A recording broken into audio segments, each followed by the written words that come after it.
All right, I'm live. Hello, family. How are you doing? Kayuk. Kayuk, everyone. Halito. How's everyone doing? It's a rainy day here in Decatur, Georgia. Maybe rainy where you are. So I thought you might be trying to fill time while you have a little break at work, or maybe you're off, or maybe you're, being persecuted by uh by the KKK of today, like I am, and in my attempt to reclaim my people's indigenous land. And maybe you might just be displaced, or unable to avail yourself of resources because of their persecution. You might be in my position, maybe. But the reality is, as much as these people are able to persecute, they may be able to attack your funds, attack your ability to make income, attack your ability to attack your home, attack your house, your property, your eviction, or whatever, foreclosure, whatever they're able to do, that they think they're able to do. The reality is that when we are grounded in who we are, and we have our own, safe place to land.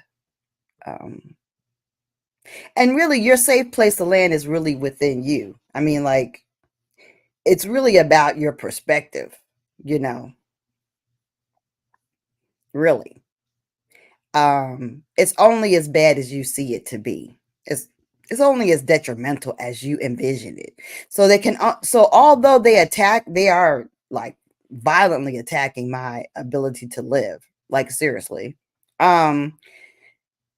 It's only as bad as I perceive it to be, right? And I actually don't perceive it as bad. I perceive it as them being extremely weak and very tiny, weak minded men, because I stepped on the toes of some very powerful people. Black Rock, preserved communities, Bay Creek, Severin, Baldwin, very weak minded, very small, tiny, you know, itty bitty, peeny people, those kind of people that have a lot of power, that are, skull and bones, that are KKK, the people that we don't actually want to acknowledge that they exist, but they actually do.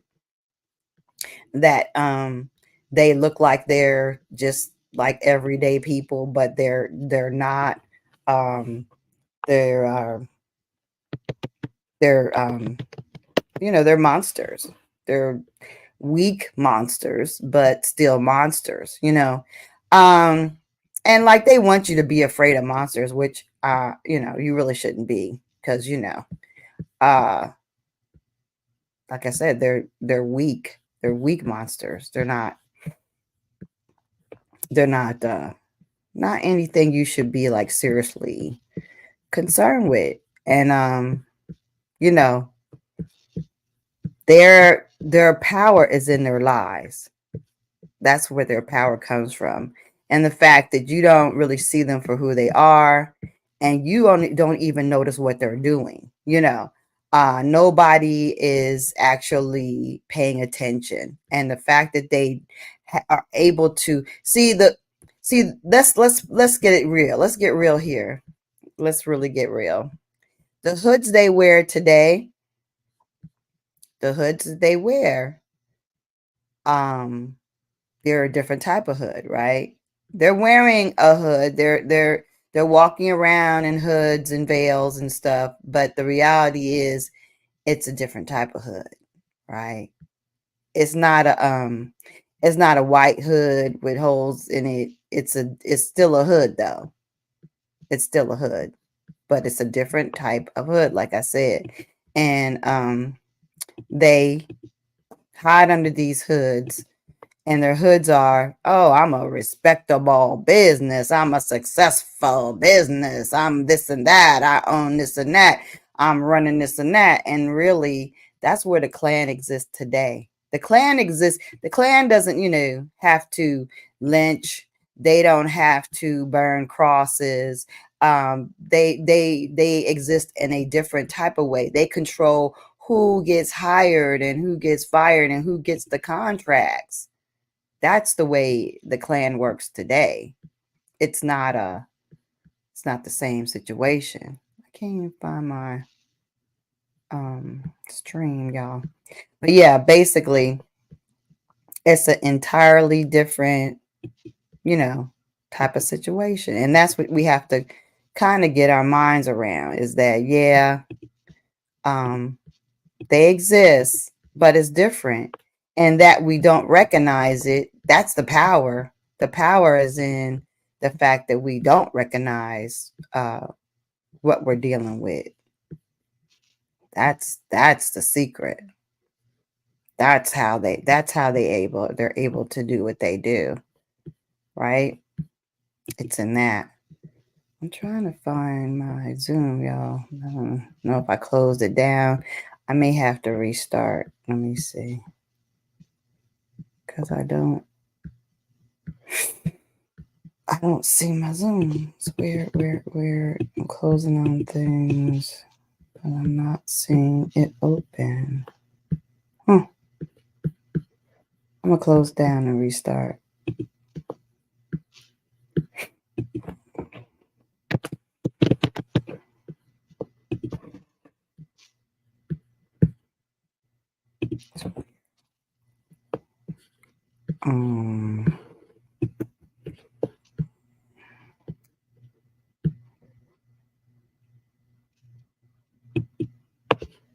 Oh, is it gone or is it?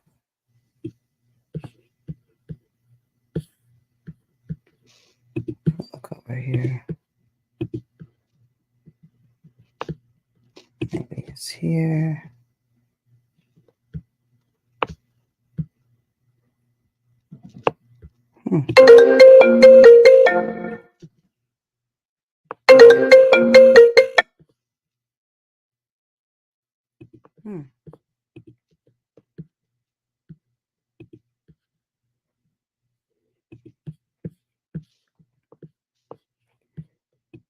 All right, let's see. I guess I got dropped off.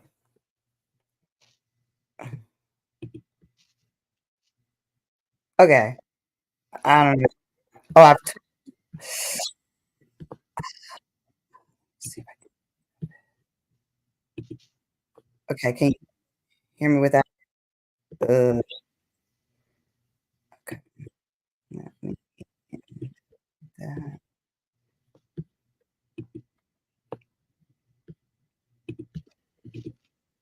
Yes, actually, let me. All right. Stay. All right. Stop. Mic. Um, yeah. All right.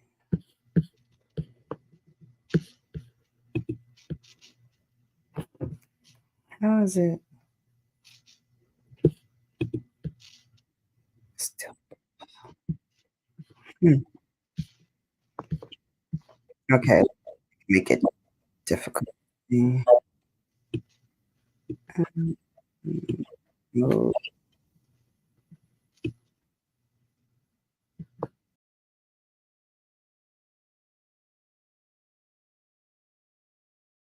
Let me see that.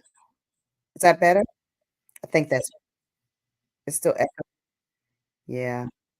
Jeez. Well, I'm just gonna go with echo. I don't know. Um, but yeah, what we gotta understand is that they hide themselves in different ways, but their power is a lot in how they erase and replace us, and they repeat. I'm just I hate this echo. It must be.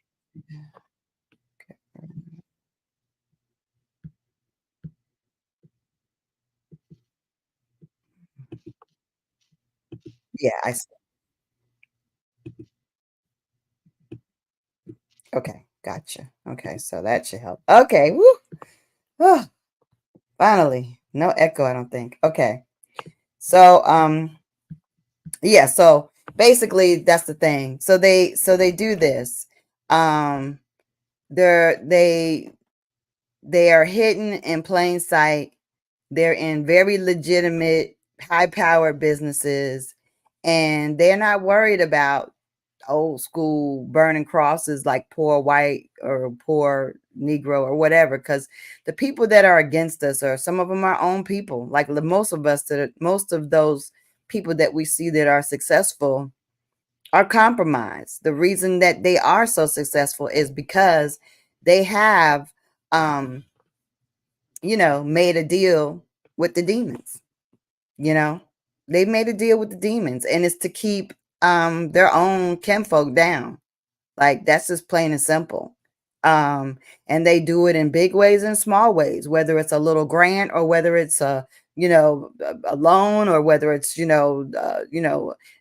a grease palm to get something done in the county or whatever it is, or somebody knows a secret about them, something that they did or something that they have that is being used against them, and they gotta do what they do to you to keep your mouth shut. Like I've had people come to me that don't talk to me, don't have no relationship with me, but they trying to get me to do stuff, Indian stuff, and they don't even understand. They're not even enrolled. They don't they haven't really embraced their identity as being Akamak. They just trying to trying to get me in trouble, right? Old people, you 80 years old, trying to get a woman in trouble. What's wrong with you? How are you living your life? You're a freaking business owning professional, respected in the community, big in the church, daggone deacon or bigger than that. And you sitting up there trying to entrap this woman who's trying to do something to change the way we live, to improve the way we live, to get back what's been stolen for us for all this time. And you're trying to get in the way. You helping the daggone KKKers? That exists, man. Male and females coming at me talking. And when they're trying to manipulate you anyway, because first of all, you don't talk to them. So you're like, why are you calling me out the blue? I just filed something and now I'm getting a phone call from your ass. Or they're trying to they talk long-winded and they're not saying anything. They're trying to get you to say something or do something. Like you're an idiot. So that kind of stuff happens. I mean, that's part of this game too. But like I said, it's all in how you view it. Like if it's all too much for you, then it ain't for you. It's not all too much for me. I mean, as bad as it gets, I'm not saying that I don't get discouraged or I don't get angry or whatever. I do. I do. But the reality is I know that when they're coming for me and they're trying very desperate measures and very personal tactics to come for me, they're getting weak. They're desperate. Like you got to personally attack my personal stuff. You got to make up lies to daggone imprison me. You can't imprison me for quit claiming patented land from the patented people to the same patented people. That's not illegal. That's no Moorish stuff. That's not no sovereign citizen stuff. That is that's the way you say, this is mine. You're declaring it. There is nothing illegal about that. Nothing. No one. You're going to try to lie and call it a crime and state that somebody's filing liens. A lien is not a quick claim.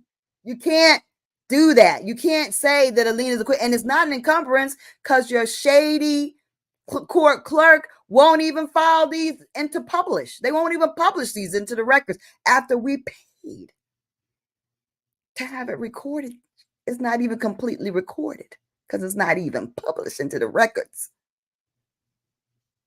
So how can it is no way, shape, or form that what we've done is an encumbrance or a lien.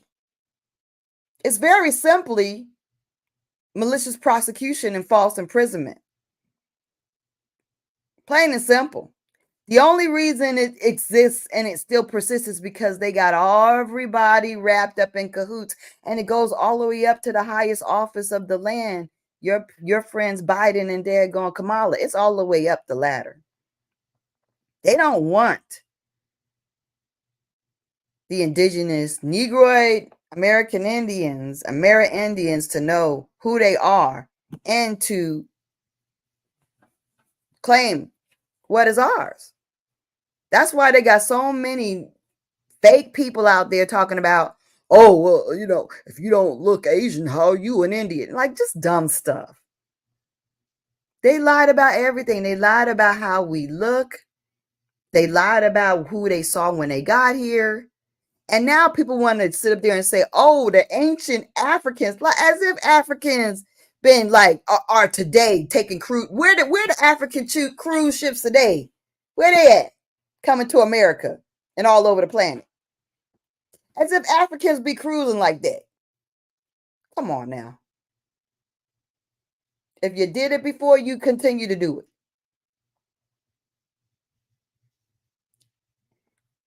We're not African. You don't that I mean, this is the thing. First of all, if everybody's African, like this, and this is the other thing, calling everyone African, saying everybody comes from Africa, but yet that means everybody that's American is African American. White, white tea, Negro, whatever, Asian, everybody's African. If that's the rationale we're using, that everyone is African from Africa, then it should be African Chinese people in China. It should be African, Middle Eastern. Everybody should be Africans. Have putting African in front of their name if that's the reality. It ain't true. It is not one. See, the reason we vibe with it so hard is because of this misconception about Adam and Eve. But see, even Adam and Eve, if you adhere to the Bible, you understand that when Cain got kicked out, he went and was living with the other people. He had a wife. It wasn't his sister. There were other people on the planet. Even the Bible tells you that. So why do we got to believe this one place based upon something that we're not really thinking about? We're not given what we read. We got to read and understand, not just read. Get some understanding about it. What we're reading. And then you would be like, oh, okay, well, I can let go of this whole everybody got to come from one place thing, because even in the Bible, it's clear that there wasn't just one bunch of people on the planet. If you just look at Cain, right? Trump said at a rally that he would make sure the Lumbee get federal recognition. Well, I don't respect federal recognition. So I guess if that's what you want to be, if you want to be a lot of these people are begging to compromise themselves. I don't understand people begging to compromise. You want to beg to be a different kind of slave? Like, I'm not trying to be mean. I'm trying to be real. Like, I just don't get it. Because as your indigenous self, as an indigenous independent people, as a first contact people, your powers are out. What needs to be happening, if you the real, what needs to be happening is people need to get together and bunk wanting to be recognized. You need to be saying, look, shut down the BIA. That crap belongs to us. We're going to handle this business from now on. You don't get to divide up what is ours. You don't get to say who is who or divide up anything. That's over. Who signs up for a new type of master. Who does that? I don't get it. Just so you can beg for a grant, so you can beg for funds that already are yours. That ain't the way to stand up. I don't see that. That ain't the way to stand up. I mean, cool if that's what you want. I just can't see wanting that. I really don't. And to be quite honest with you, when I was in my hearing for my mental competency, that's all my attorney, and the prosecutor was talking about was that we need to seek recognition, and there could be a fast track to us getting recognition. They want the Acamax to be recognized. Oh yeah, because there's too much that we can claim rightfully. So recognition gonna put us in that pocket. We controlled. We managed, right?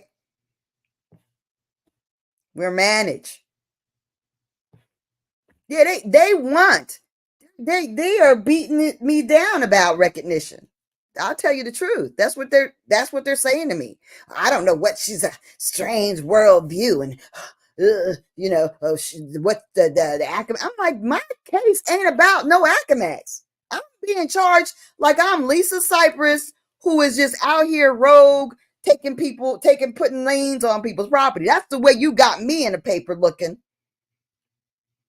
You're not even acknowledging that this is a Acamac claim of land and that all the paperwork is derived and everything is about the Acamac Nation. It ain't about me. You're not even acknowledging that this is a quit claim for the Acamac Nation based upon our land patents and nothing else. And yet you worried about recognition and Acamac this and Acamac that when you bring me to court? That's not what my case is. You got me held imprisoned like I'm a sovereign citizen, like I'm a nationalist, like I'm a daggone whatever you want to call me. You're not, the charges against me are fraudulent. I didn't file not one lien. There is no encumbrance. So they are constantly talking to me about recognition. They want, oh man, that's what they want. Am I going to compromise and say recognition? I was not me. I mean, I'd have to talk to my people. We have a whole council, and it's not really up to me.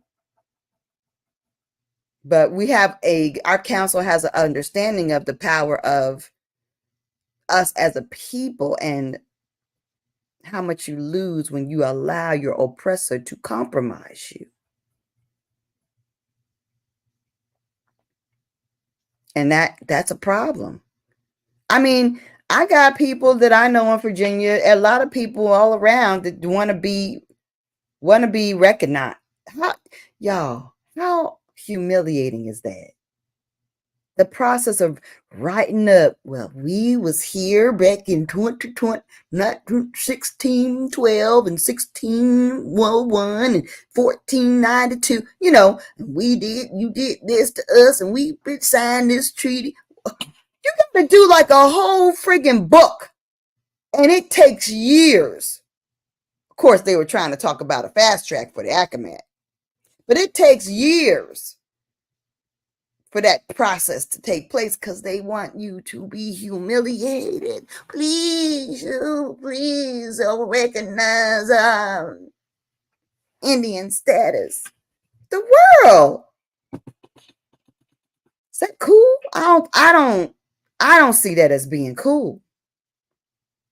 I don't see that as being cool. And then when you look at some of these nations and how they are just like impoverished,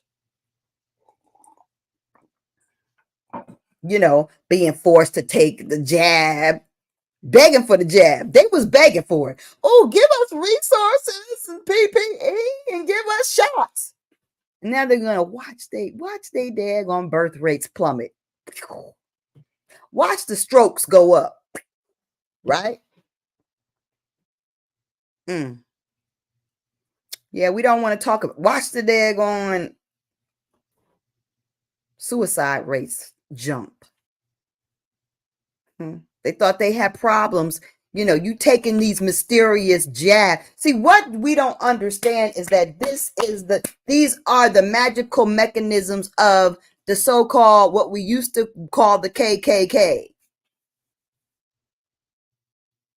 Now we call it science. Now we call it science, right? Mm-hmm. We used to call it the KKK. Now we call it science. Mm-hmm. Yeah. Hi. Hi, Elkie Mom. Hi.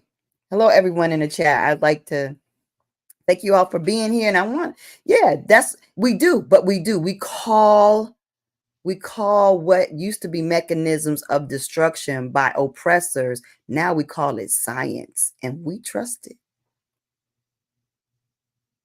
I want to thank Carrie Davis and Alicia Jacobs. Thank you so much for your support. And I wanted to talk about the fact that we had a conversation the other day about how they are terrorizing people in different places, that we're on a grid and things are being done to us in different ways in different stratospheres, and we have to be aware of it. You know, I didn't know about that. The ballerina died at 29. Wow. Well, you know, in healthcare, I've never seen so much information that needs to be known about stroke. Everybody wants to be a stroke specialty center now. And let me tell you, just a few years back, 5, it was a thing, but it wasn't this high. Why? Because they got daggone, sludge inside your veins from that stuff. And I'm not saying everybody got it. No. Why? Because it's a grid, baby. Everything got a lot number. They send whatever potion to your community is different than the potion they send to their community, right? They just may be getting vitamin shots. You getting the polluted potion, right? I'm not trying to be, this is not even, and you know what? This ain't even, conspiracy. No. This is actually a thing. Inadvertently, their own people get hit, right? Because they don't care. They just want to take out the Negro Indians, right? And if their own people get hit, so be it. Inadvertently, more Hispanics got hit by that jab than anybody else. They got hit hard. And I worked all across the country, literally, down to Florida, up to daggone New Jersey, down to daggone out to Texas, all over the place, and Georgia, of course. And yeah, it was really hard hit. Dominicans, Mexicans, a lot of that, and Haitians were hit. And it was excruciating watch. I was crying in closets, crying. Not because of the disease, but because of the murder. Because of the intentional neglect. And there wasn't any effort to save anything, because what they did was they declared via Fauci and the world of media, there's nothing we can do. Vents don't work. You don't want to be on a ventilator. So people were saying, I don't consent to a vent. And that would have helped them. They refused what would have helped them because they heard it on the news. All the measures we would have taken to fight pneumonia 2 weeks prior didn't exist during that whole episode. I don't even want to talk about it. It's just crazy. But anyway, the fact is that, but going forward, I just want people to be aware, to not fall for things, to not be, naive and think that they're not still trying to eliminate us, because they are. They're trying to erase you and replace you. A friend of mine just told me took a trip to Daggone, Texas, didn't see none of us, saw a bunch of friggin' Africans of all varieties. I told my friend, I said, I went to college. I went to undergrad in Texas back in the 80s. I had the first African in my class in nursing school, bachelor's. He was from Kenya. The Black Nurses Association made sure to give him a nice little scholarship. I told him and a few people about this whole scholarship, and they went ahead and applied, didn't tell me they got I picked up the applications and they got it, and I didn't get to even apply, even though I'm the one that told them it existed. Yeah, they will undercut you and think nothing of it. But the reality is that now it's all Africans. I remember going to school because when I was going to school in the 80s, you had to have an 85 to pass. And the sisters that I was in school with were brilliant. I mean, they were healers. You know how we are, or maybe you don't, our natural ability to be like scientific and be very investigative and extremely healing, right?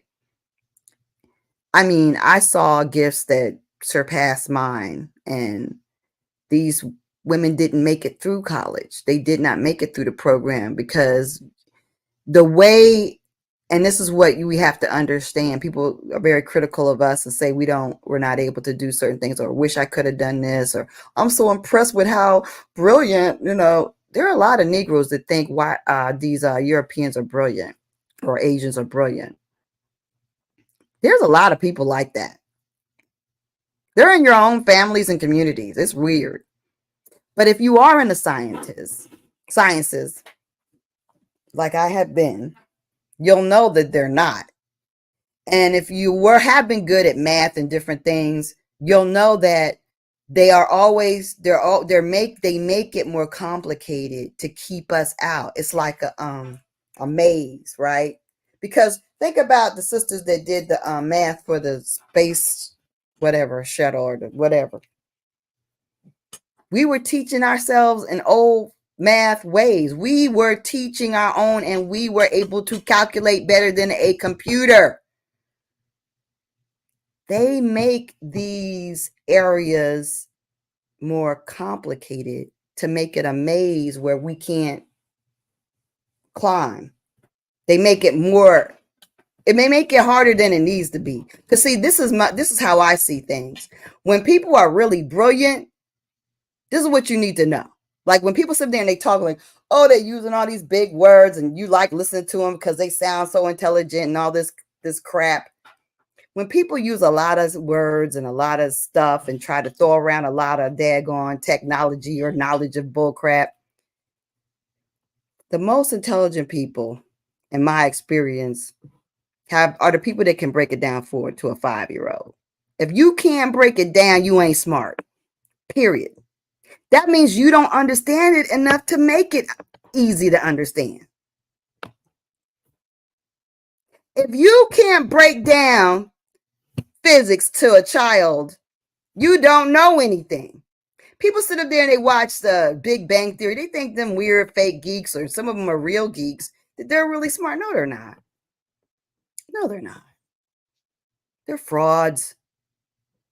They're frauds. Because we have been inventing and creating and manifesting and understanding without any of that crap. We are able to invent, understand, like the girls, the sisters that figured out the Pythagorean theory, and they're not really even interested in being mathematicians. That's us. We figure stuff out without any of the hoopla, without having to be, MIT, whatever, and this and that. Come on now. We got to have a little more pride in ourselves and an understanding of the matrix. They keep this stuff so that you can't build.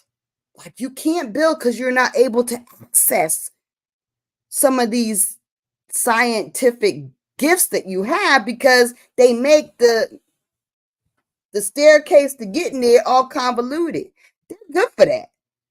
They do that to make themselves seem more intelligent, right? They could say it very simply, but they want to make it convoluted to make themselves seem, and nursing questions are like that. So now, fast forward to today, they've dropped the standards. So you got all these Africans, you think they're smart, they cheat like hell, and the standard's been dropped to like 70 to pass, and they remediate people for years. And you see them on Facebook, they be on there, I've been in nursing school for 12 years and I finally graduated. That's not a success. Nobody wants a dummy taking care of them. I'm so sorry, but this really shouldn't be for you. I'm sorry. I don't mean to be an asshole, but I am an asshole. I think that if you're not smart enough, you shouldn't be doing it, okay? I'm just so sorry. Anyway, so nursing school and medical school and law school and all these different things have dropped their standards to allow all these immigrants access to these fields. We're still being blocked out because our own people have blocked our way. You know, a couple years back, we was calling Hampton because they was giving room, board, tuition, everything for the Ukrainians and Africans. And they don't even take care of their local people, the local Indians.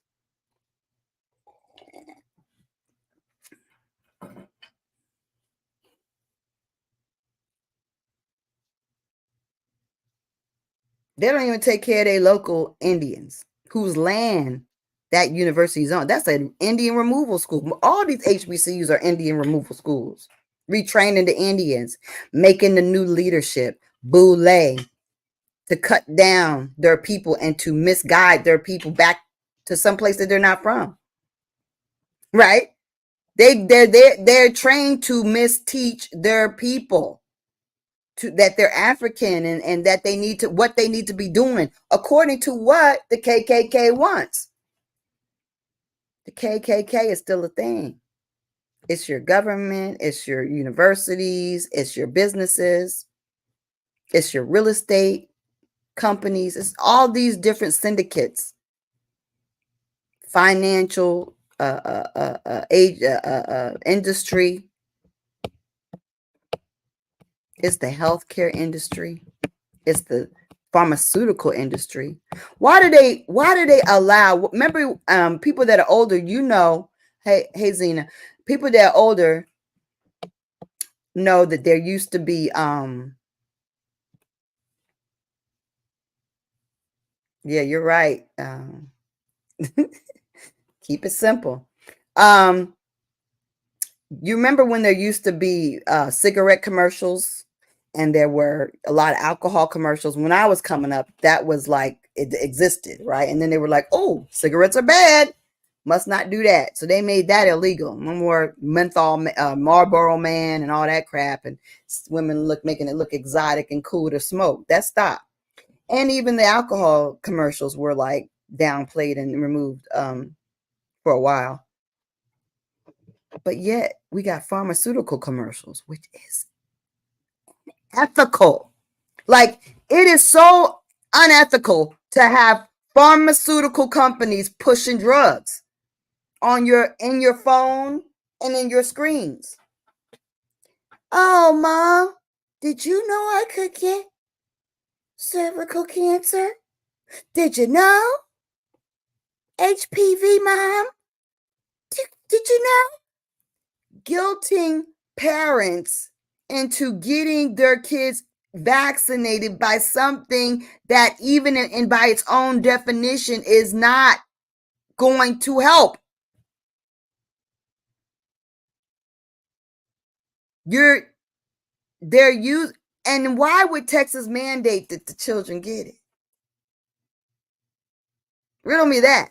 Why would any state mandate that a vaccine that really doesn't? I mean, in my career, how many cervical cancers have I seen? It's not a big thing. More people die from suicide than cervical cancer for sure, and many other things. So why is it that they're acting like you're a bad parent if you don't get this vax? What are they really doing to your babies? Fast forward, these children are what, 30 some years old? Do they got babies? What has it done to the generation that's been getting that vax in our communities? What has happened to our population because we said we gave our consent or we didn't oppose? We didn't say, oh no, you don't get to Texas, you don't get to mandate no vaccines. The word? How the government mandating vaccines for something that's not even for anything, really? How do you mandate it? See, we give away our rights. We consent. And right now, people are getting ready to vote for somebody that doesn't even have they're saying, oh, you need the right to kill your babies. And I'm saying this as somebody, now I'm not saying this in judgment of any kind of, because honey, I've done everything. So I'm not acting like I'm holier than anybody. Far from it. Okay, I'm guilty as guilty, I'm not innocent. So abortion, why would we say, do you understand when you give consent to say women should have the right to kill the babies, that you're saying it's all right for you to kill the babies? That's what you're really saying.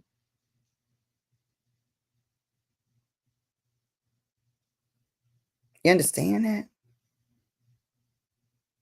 Hey, Jay Smith, that's right. Who was that suggested that vaccines keeps the masses alive? This is the thing. This is the thing that I was like looking at. Is it that they couldn't treat it, but they could stop it? Hmm? You can't treat it? How do people believe that? That's the thing that I kept talking to my family. I was like, how do you believe that they can't treat it? Because it's a lie that they can't treat it. They got all kinds of stuff that they didn't even talk about in the media that are antivirals that they didn't even mention. And when I told people to ask their doctors for it, their doctors refused. Their doctors refused. I have a lot of people that are not, my family or whatever, or let's say real life friends that are Facebook friends that had hit me up during that whole jab period and asked me, my dad's 80, my mom's 80. What can I do? What can I give her? I, don't want to do the vax. And I help people, get cocktails of herbs that would, get them past that. And they did. Thank God their families did fine. Their 80 some year old parents or whoever it was did fine, but that's the thing. It was a whole mandate not to treat because it's a hopeless case.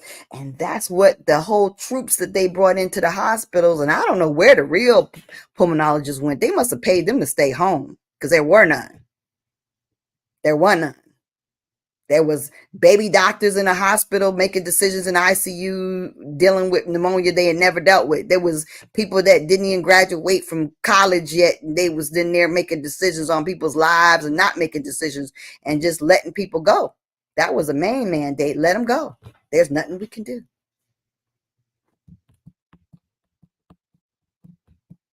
What about daggone Katrina? And they let all them people drown and just live, wallow in filth and get sick and everything. What about that? What about the people that the vents were down? They act like they couldn't do. This is the most powerful country on the planet. You mean to tell me? Didn't Cuba ended up giving us stuff, right? Because our own country wasn't doing anything for our own citizen.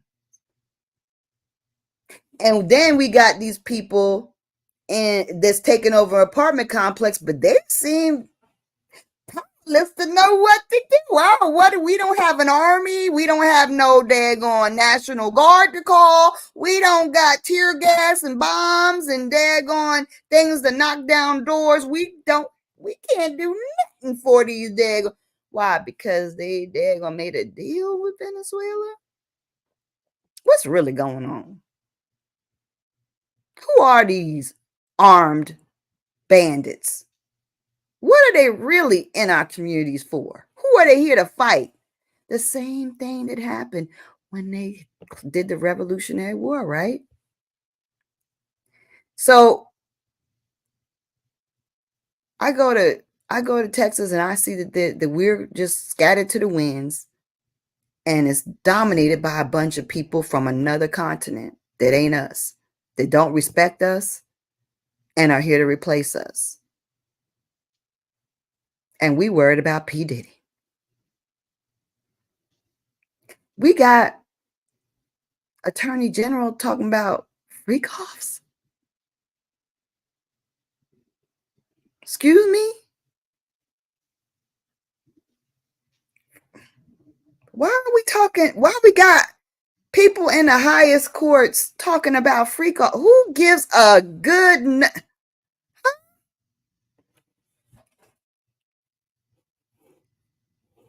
What are we doing?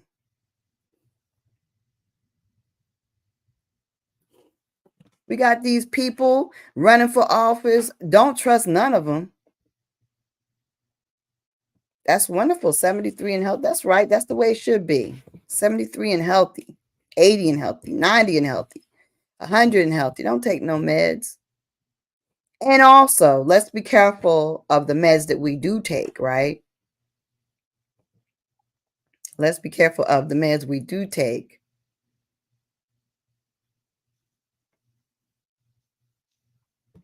Well, all wars are mass murders, but they're also pre-planned, right?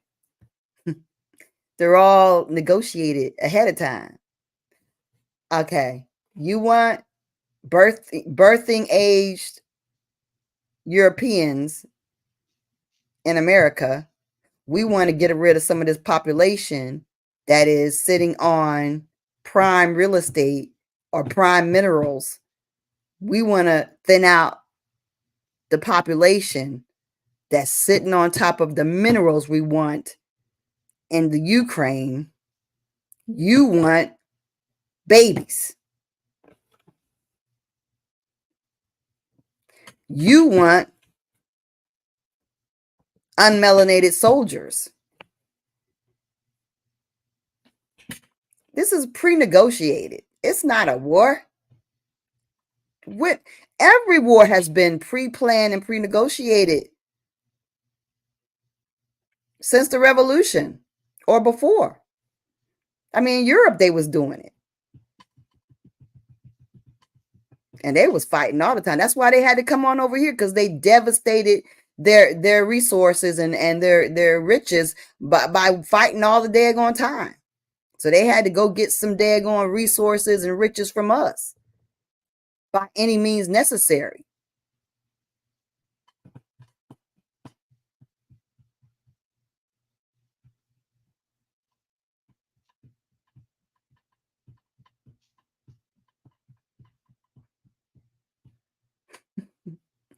Yeah, well, we got they're sucking the life out of us, literally. Like, first of all, how many people? First of all, plasma energy chair. Okay, we got more people requiring dialysis than ever, and most of your renal doctors are foreigners. They're either African or they're Southeast Asian, or right. Coincidence not. And they are giving you medications to kill your kidneys so that you end up in their colleagues' dialysis chair. Yeah. See, and you're like, bro, you're like, hey, brothers are like, yo, whoa. I'm taking this medication and my stuff ain't working. I don't want to take this stuff. No. That's going to help your blood pressure. You got to get that blood pressure down. But logic should tell you that if it ain't flowing down there, what is it doing to your heart muscle? Is it really helping your other vessels in your body? If you are compromised down there, what is it doing to the other vessels? So what really happens is some of these meds, like hydrochlorothiazide,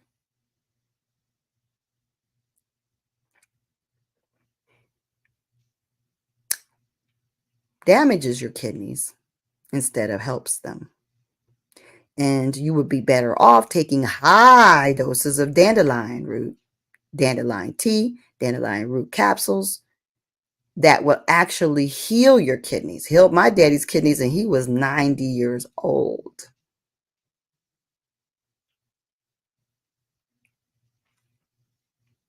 Better glomerular filtration at 90. Improved, healed, reversed damage. Took him off of that. Put him on dandelion root. Just saying.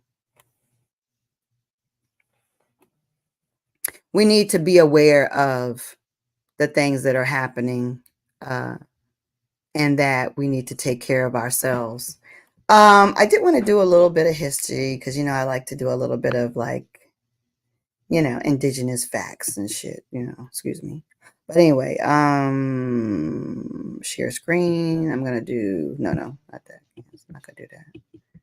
Do slides. And let me find the one. I just put one in.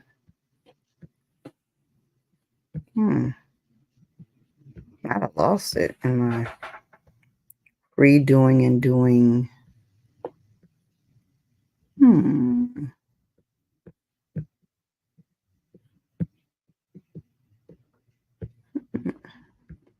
Wow. Okay. So I guess I gotta upload it again.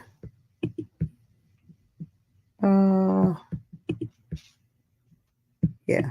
Do it like that. Okay.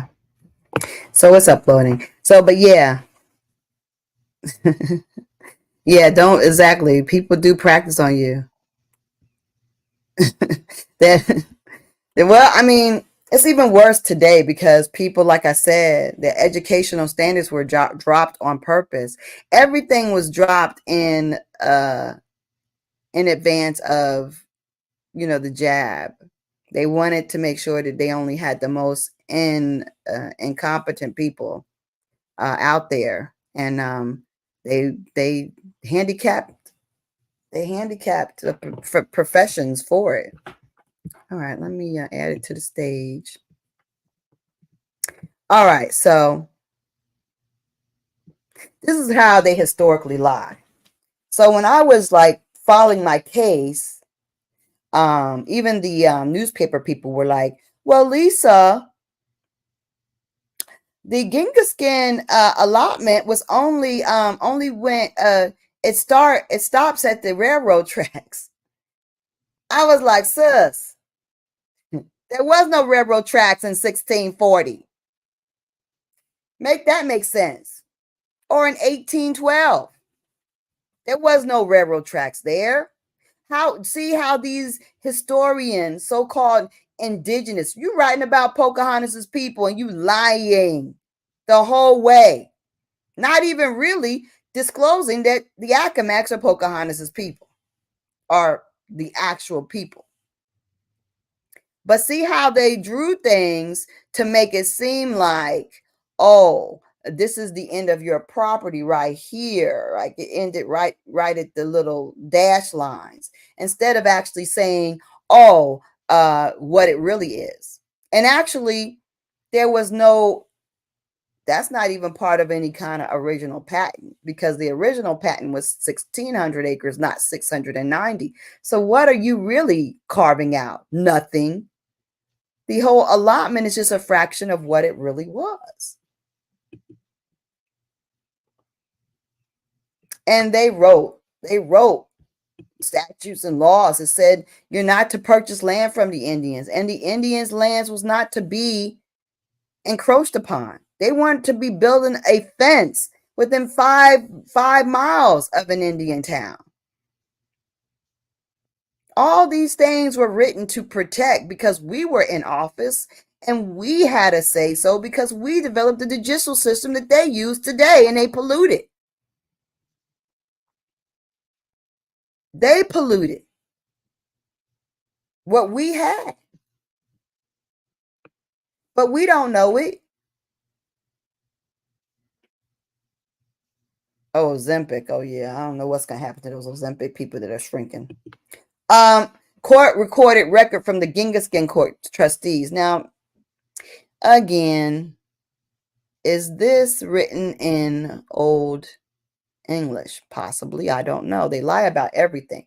Let me tell you, they lie so much that even while I was litigating, they redrew the Genghis plat, changed they changed some of the words on there. The corruption is crazy. They don't mind redrawing a plat or redrawing a map for you to be misguided.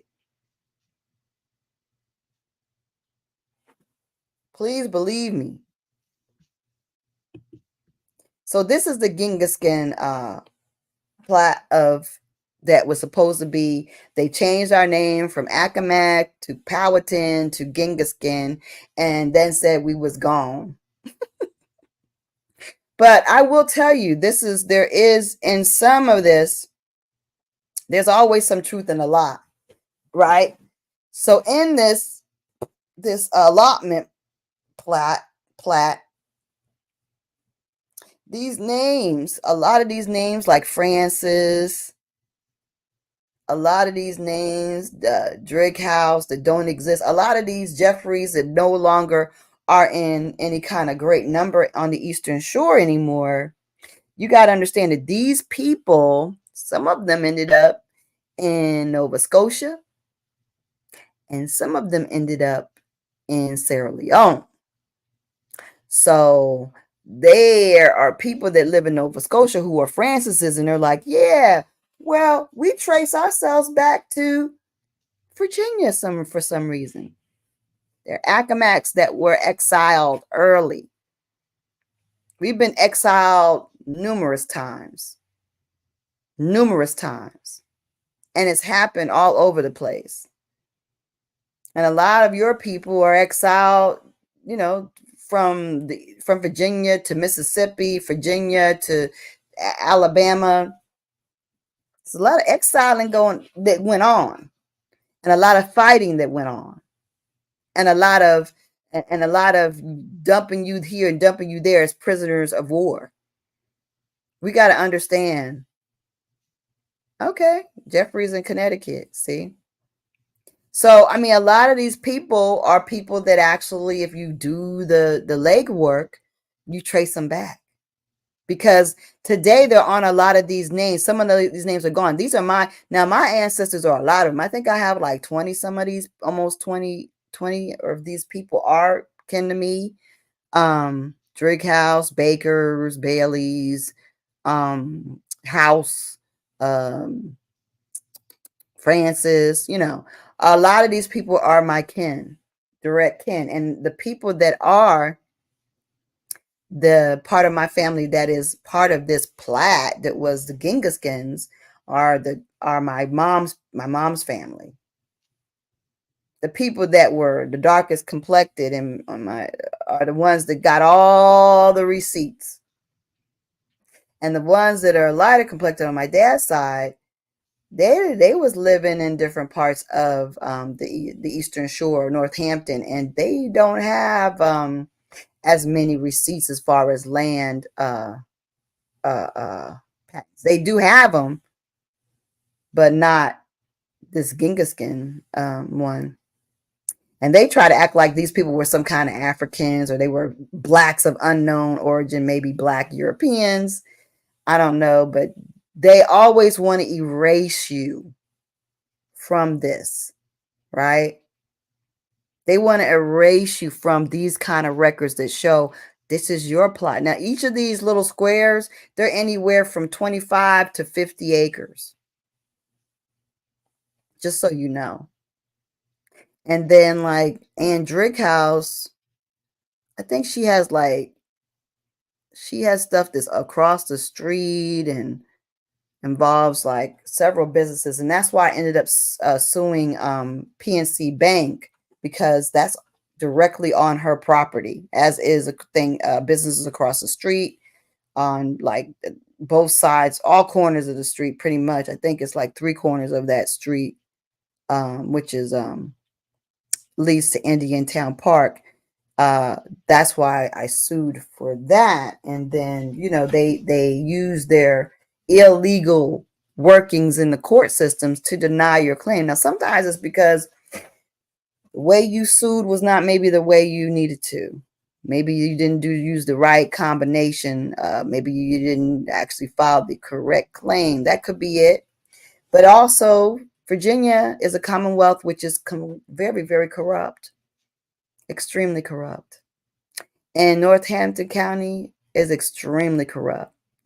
And there's corruption like that all over this territory. However, this has been repeated. What did you say, Jay?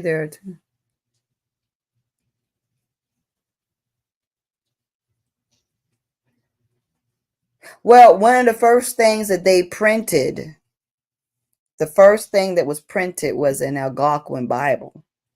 Which then you say, well, why would you print an Algonquin Bible if we didn't have any written language? Obviously, we had some way of reading our language if they printed an Algonquin Bible. So it's like a lot of misinformation out there, isn't there?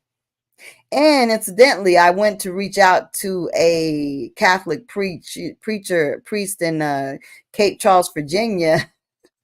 Showed up at the church in my uniform. Shortly after that, I was dismissed from my job for no reason at a Catholic hospital. So I don't think they really mean that apology. That apology ain't real. No, they ain't trying to really apologize. They're not trying to really set things straight. Yeah. I guess that Cape Charles Catholic Church wasn't happy to see me showing up there. I guess the priest wasn't happy to speak to me. That it was his birthday. It was on July 7th. I know that was his birthday because it so happens to be my sister's birthday. On July 7th, it was the priest's birthday. I showed up, and shortly after that, my contract was canceled for no reason. Yep. So that's what they do. So, like when you're making moves and trying to do real things, these are the real things you encounter. You're going to encounter them trying to make real attacks against you. Like, that's real. That's real. But the reality is, like, even this plat, like I said, they changed it. Just in the couple of years that I was in litigation, they changed the plot, the drawing of this plat in the records in the courthouse. They redrew this. Isn't that crazy? No, it's not. That's what they do. I mean, by any means necessary. They are determined to keep what they've stolen. Erase you, replace you, and repeat. They'll do anything. They'll do it. I mean, they make up laws where people can't have a car on their land, and they get fined to death, hundreds and hundreds of dollars, thousands, to take your house from you. The greed. It is greed. It is unmitigated, uncontrollable, monstrous greed that is dictating what is happening to us. That's why you cannot be American Indian. That's why you must be a immigrant. You must be African American. Like I said, why you care about being recognized by somebody who's your oppressor? Stop it. Stop doing that. Stop saying, Father, may I? Please, please, please, Master, please recognize. Don't do that. See, if these Tuscaroras, whatever, if you're real Tuscaroras and real Lumbees and real Accomags got together and said, we haven't yet to recognize the United States. Why are you here? Why are you dictating when you are just a corporation illegally operating on our territory? Why are you acting as if you have the right to boss and control us? That's what really needs to occur. But you can't be, I'm sorry, but you can't be scared. You can't be scared to lose stuff. You can't be scared to be attacked if you're going to do that. You got to be willing to put yourself in the line of fire to stand up and say, recognize who? We don't recognize you. When will you recognize? What are they going to say? Some foreigners recognize them in Morocco?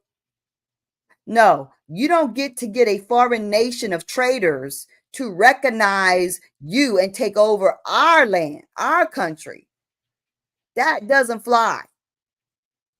You can go and be a country unto yourself in Ireland or Scotland.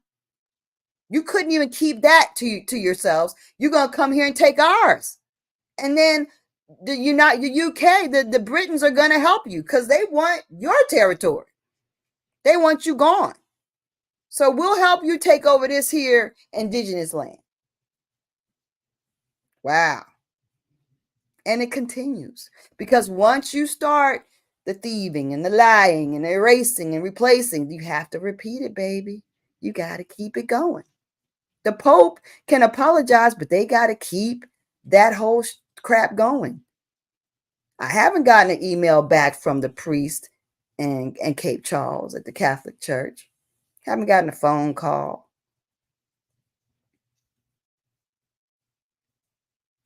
They all are conspiring to do this together because everybody got their hand in the pot and everybody's winning based upon us being erased and replaced. Right? Right.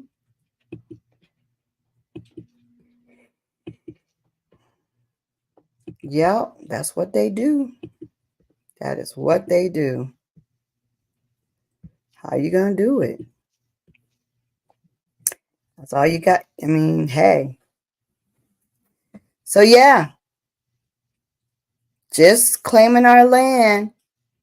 Just claiming our land lawfully, legally posting it, announcing it, making legal publication of it in advance, all of that.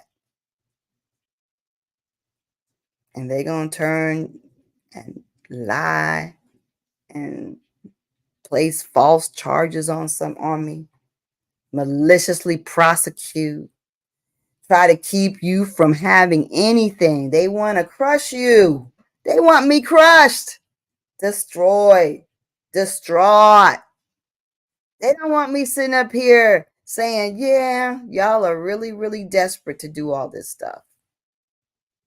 And the damages that are mounting because of all the stuff you're doing to me is really unbelievable. You just need to stop. Your time is up. No more. Namat, namat.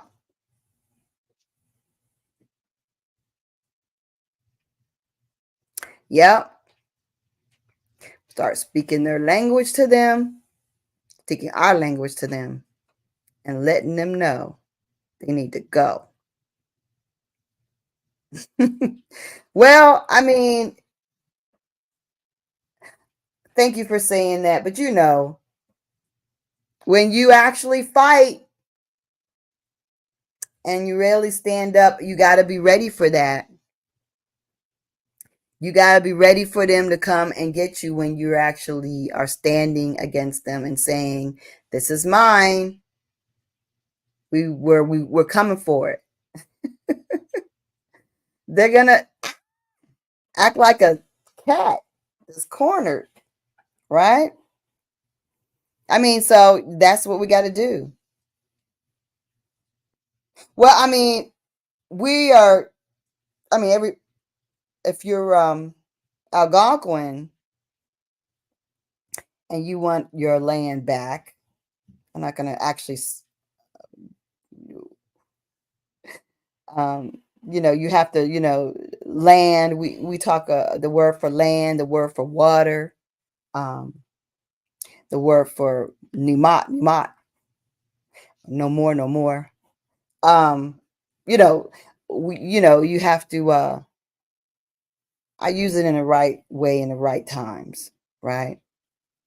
Uh, but learning our Algonquin, if you happen to be Algonquin, or if you happen to be, whatever your people are, that's important. And we do, we do have language classes that we have put together. Um, Thomas is our historian and language genealogy and language linguist, and so we definitely are a piece putting back our language.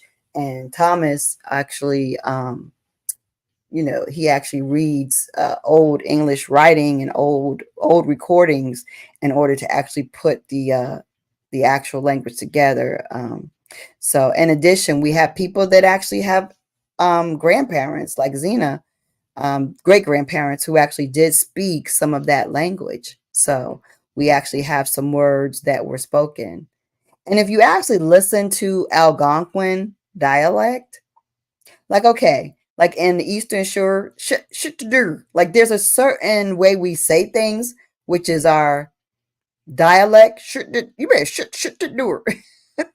There's a way that we say things, and then it changes as you go up north. Like if you go up to Baltimore, it's got a little different twang, and then you go up to there going Pittsburgh. It's the same, but just slightly different from Baltimore. That is the evidence of our Algonquin language and cadence and our sound, right? We, you move up from Florida and keep going up, and you can see the different stratospheres from maybe even South Carolina all the way up to Canada. And even in Canada, it was so interesting to meet Canadians in Nova Scotia who actually sound, they have that same twang as people on the Eastern Shore, as people in Baltimore, as people in daggone Pittsburgh. We have this certain sound to how we speak. It's amazing.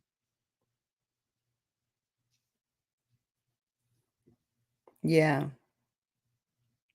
that's exactly right. So that's why I say, like, we still have our original sounds, our twangs, our tongues, our dialect. You can hear it. You can hear it in how we say things. And also you got to understand that English is not really English, because real English is like Germanic and Latinish. It's not. The words that we use today are Algonquin influence more than anything. They're more English that we speak is more Algonquin than it is Britain, because Britons, they spoke a Germanic type of language, totally different words. Like even if you read the book by William Strachey's, um, or some of the very first early writings, you'll see that. Let me see if I got a copy of anything. You'll see that it's a lot of is that one? Oh, I can do this. I think I'll put it up. See, this one talks about, this is not strategy, but it talks about the color when they grow up is a chestnut brown and tawny. And their skin comes afterwards to darken and grow blacker. So, I mean, the history of Virginia, book 3. Okay, I mean, you got to understand that we have all kinds of different ways of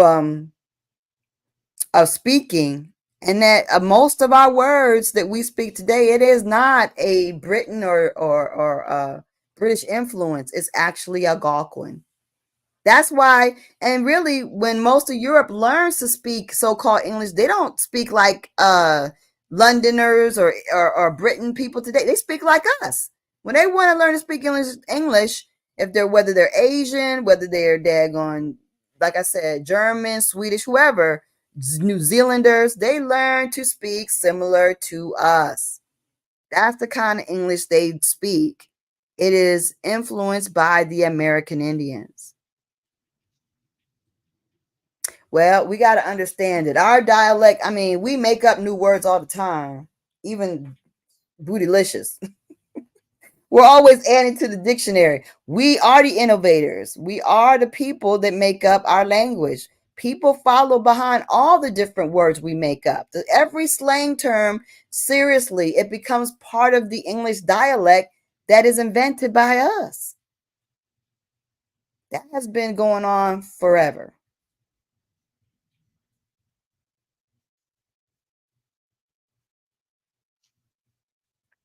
Well, I mean, I think that a lot they do a lot to confuse us. Politics is very confusing. Music has us very confused. Media has us extremely confused at this time. Just media in general. What the babies are watching on their phones and on their laptops and pads and you know, it's there's a lot of things that are mixing up our minds and misdirecting us and shaping our culture in a way that's detrimental to us. Very toxic, right? Very toxic. You know, it's the things that we're listening to and seeing aren't building our relationships, aren't building our trust and love, aren't building our unity. And the fact that we are sitting there giving our attention to a P. Diddy who hasn't done anything to build anything positive for anyone. And these people have the resources to do it. They could have had whole media corporations, whole types of all types of videos and information that were, you know, inspiring and uplifting for our community and for our children. They don't. They don't because they are compromised.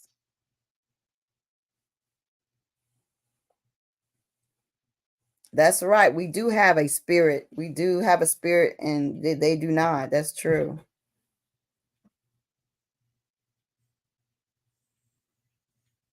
Okay, shit. Okay, that's cool. Yeah, they have their own dialect and language. And that's a little bit this Algonquin and it's similar. There's definitely similar words that the Accomack use that, you know, like the different New Englanders use as well. That's for sure. But that's what we need to do. We need to, you know, and then we got to, whatever they're doing with these videos for these children that's attracting them, we got to be able to have that kind of whatever it is. Whatever, I don't know if there's like undertones or different sounds that they're playing in the background or different types of imaging that they're using to make these babies and these young kids so interested in these videos that are out there. But we need to get a hold of that. We need to get a control on that. But because we can't have them controlled by people that aren't us. We can't have their culture impacted by people that aren't us. You know, our own babies won't be our babies. Our own grandkids won't be ours. They're gonna be some kind of derivative of something else. And what they'll value will not have anything to do with who they are if we don't get a grip on this. Like seriously. We got to get a hold of it. We got to get a hold of it. Got to get them out. So, yeah. If anybody wanted to come on the live, it is I can put it in the chat. I'm about to shut her down. But I just wanted to kind of come on and let everybody know the demons are busy, but things are fine. Because guess what? They're just gonna be. And it's a matter of perspective. Like if you think you're defeated, then you're defeated. If you don't feel defeated, they can't defeat you. They only have the power you give them. I give them no power. I give them no props. I know that they're freaking weak. I know they're teeny weeny. I know they're freaking small. Their egos are huge. I know they can only do what I allow them to do. And the strongest thing I have is this. You got to have heart and you got to be fearless. And as long as you got heart and you're fearless, yeah, come on now. And you don't, and being fearless means you're not worried about the worst. You see the worst, you know what that is. You actually know what the worst is. And you already psychologically face it. Like worst comes to worst, blah blah blah. And you're like, okay, can I live with that? And the answer needs to be yes, I can live with that. Because this cannot be stopped. No, I'm not familiar with Thornton's from Virginia. Do you know there's a lot of people from Virginia? There's a lot of people from Virginia. I'm not familiar with Thornton's per se, but that doesn't mean that, that's not significant. So many people are very significant.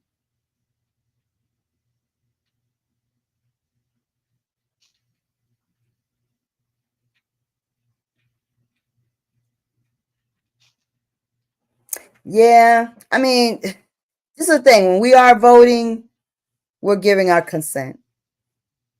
You're saying okay to whatever it is, you know. So you're saying yes, I value my rights as a woman more than I value life in my community. You're saying yes, I think it's okay that we have abortion clinics on every Martin Luther King street in our communities. I'm saying it's okay. Like, you don't understand that it's not really your vote that counts, it's your consent that they want. As Indigenous people, they can do anything as long as they get our consent. And sometimes the consent is just not saying anything. You give consent by not doing anything, by not saying, heck no. That your silence is consent, right? There's lots of ways to give consent, but you got to be mindful of that. Mindful of the consent that you give with silence and mindful of the consent you give by voting, right? What are you really saying yes to? It's really weird, like Jay Smith, like you were saying about the Christian.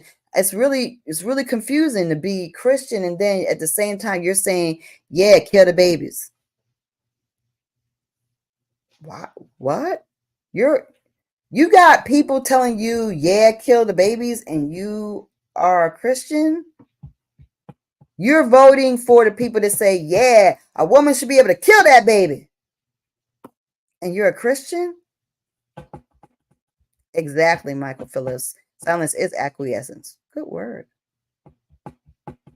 But yeah, you are really saying kill the babies when you say it's okay. That's what I'm voting for. I want the right to kill the babies. Daggone it. That's what. And they're like, and then they don't put it in their neighborhoods. They put it in yours.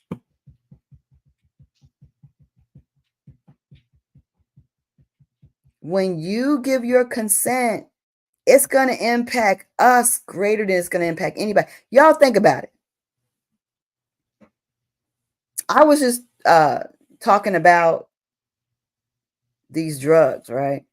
The fact that they have this opiate crisis and they set that all up for us, right? With the pharmacies on every corner in our indigenous communities. They had a Walgreens and a Rite Aid across the next corner and a CVS. And I was looking at them being built as a nurse. And I was like, how is this being greenlit by the banks? All these pharmacies across the corner from each other. Who's going to be using pharmaceuticals? I said, ooh, they planning for the future drug dealer being at the pharmacy. And that was the plan. That's why they greenlit it. That's why the investors were like, yeah, build a pharmacy. Shoot, yeah. We gonna get these daggone indigenous niggers. Finally. This opioids gonna get them. We gonna make it. We gonna powder the make it rain opioids. We gonna make it rain. And it didn't work. It didn't work. It got their kids instead. Now it's a crisis. 700% increase in deaths for these European citizens in this country from the opioid crisis. 700% increase. What? It backfired big time. Yes, it did. And now in our communities, we got all these abandoned buildings that used to be pharmacies, and now they're Dollar Trees and Dollar Generals, and because didn't work. Didn't work.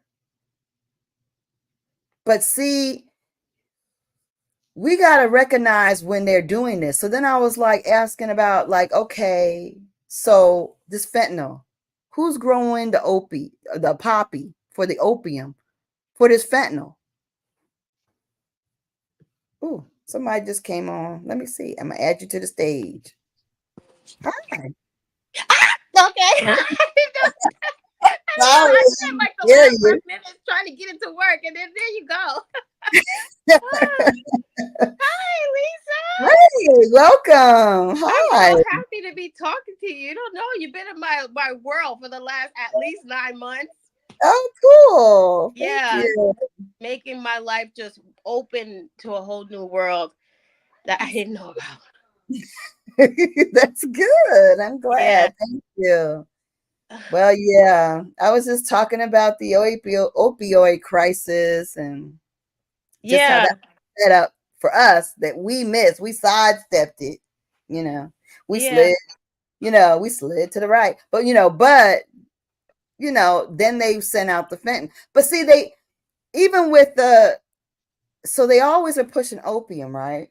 Mm-hmm. They've got all these people that are from like from the Southeast Asia and from China, these different places that are actually pushing it into the country legally. Like, so Mm-hmm. like, these people are respected. Like, oh, they're selling, turmeric and cumin, you know, and they're really, pushing heroin into the country, right? Bringing it into Mexico, bringing it into America, bringing it down from Canada. Like these people are legal drug dealers. See, Mm-hmm. for us, when we do it, man, they throw the book. They have a whole prison system around us doing it, Mm-hmm. right? But these people are allowed to do illegal things. So we don't understand the level of illegal things that are just they look the other way for immigrants, right? Mm-hmm. What the massage parlors, right? There's a nail salon, and there's like maybe a massage parlor nearby. Mm-hmm. Mm-hmm. What's going on in the massage parlor? You seen them nasty, decrepit old man going in? You think they really need Right. Their nails buffed. Yeah. that cracked? You know what I Yeah. mean? I Well, mean, I looked at a lot of old records, like old newspaper articles about the opioid crisis and stuff that they had way back in the 1800s. And it's mm-hmm, literally just a repeat of it. Even like see, it like is you see the all the articles about the old nativist parties and how the immigrants are coming in, the nativists weren't having it. I mean, it's right. just like a repeat of it. And if we're not gonna learn from the all the history that's right there in front of us, we kind of deserve what's happening. If people aren't Mm-hmm. gonna spend their time, like you're saying, what we're always worried about Diddy or like all these things that don't matter, or like people don't even think about the quality of their water. Oh, yeah. It's God. like your water smells ridiculous. Like the water, they don't even get Mm-hmm. water testing strips. The things that you do, and people think you're a kook for. Right, right, And you're right, constantly telling people what to eat, what to do, and they don't want to change anything. It's almost like you right. don't want to help anymore. You get to the point, and I know you know this, how Right. draining it is It is. to It try is. to save people from themselves. It is draining. It is. I mean, not that we, keep trying, because out of, somebody might listen out of all the people that bend their Yeah. ear. You can see their eyes glaze over. They're just like, How telling your family that they're Indian is like you stabbed them. make it stop. Make it. I'm like, you're an Indian. Oh, no, you're a self-hater. No, dear. When grandma said, she said, my grandma Gussie Sidbury Kennedy from Winsboro, she said, we are Irish, German, and she said, and we are Indian. She goes, I don't Right. know where this African thing y'all talking about. She Right. said, Right. she said, maybe one black woman came in and made us all black, but I don't know what y'all are talking about. Right. And like my family, they actually all emigrated from here, a whole section of them to Gambia. Right. Oh, And wow. they made her go there too. And she came back with all kind of not smallpox, like the dots you get all over your chest that people were getting Oh, after the COVID stuff. I can't remember what yeah. it's called. She came Yeah. back with all kind of crazy stuff. And she Wow. knew those weren't her people. She Wow. knew. That's And she taught us that such a long time ago. And now I'm finding out this whole Chavis line and other stuff going up to the Chavises and all this stuff and like Oh, orange. that's I'm Accomack. just like, wait a minute, that's who we Yeah. are? Yeah. Chavises are Accomack. Okay. Yes. I'm like, see, I mean, I know a lot of people don't like the DNA. I had to do it because I had two great grandparents were orphans, complete orphans. Oh, So it was yeah. like That's we why it's had no helpful. idea. So that's what opened up all Melungeon people, all these people from Saponi Indians and this. I'm just like, so we've been lied to, like so hardcore. And when you Exactly. start to, I'm telling you, the light just changes around you. Like you see people different. You Right. feel like a whole different person. I mean, and we Absolutely. were like so hardcore African little kids with the little Africa chains and everything in New York City. Right. I went Right. to Africa when I was a kid for raise the fundraise. I'm like going back home. I'm just like, this don't Yeah. feel like home. Wow. Yeah. They push it hard. They encourage, and a lot of funding goes that way though. So Yeah. that's very seductive, right? So Yeah. you can get, like, if you form like an African something something group or LLC, there's money for that. You know what I Right. mean? Right. And then when I was talking to our people in Canada, they were like, you can go to college for free if you claim that you're African Canadian. I know some of them, my whole You, section of my family. you get the same benefits as being a straight Native American or Native Canadian or whatever they call their people, as being an Indian.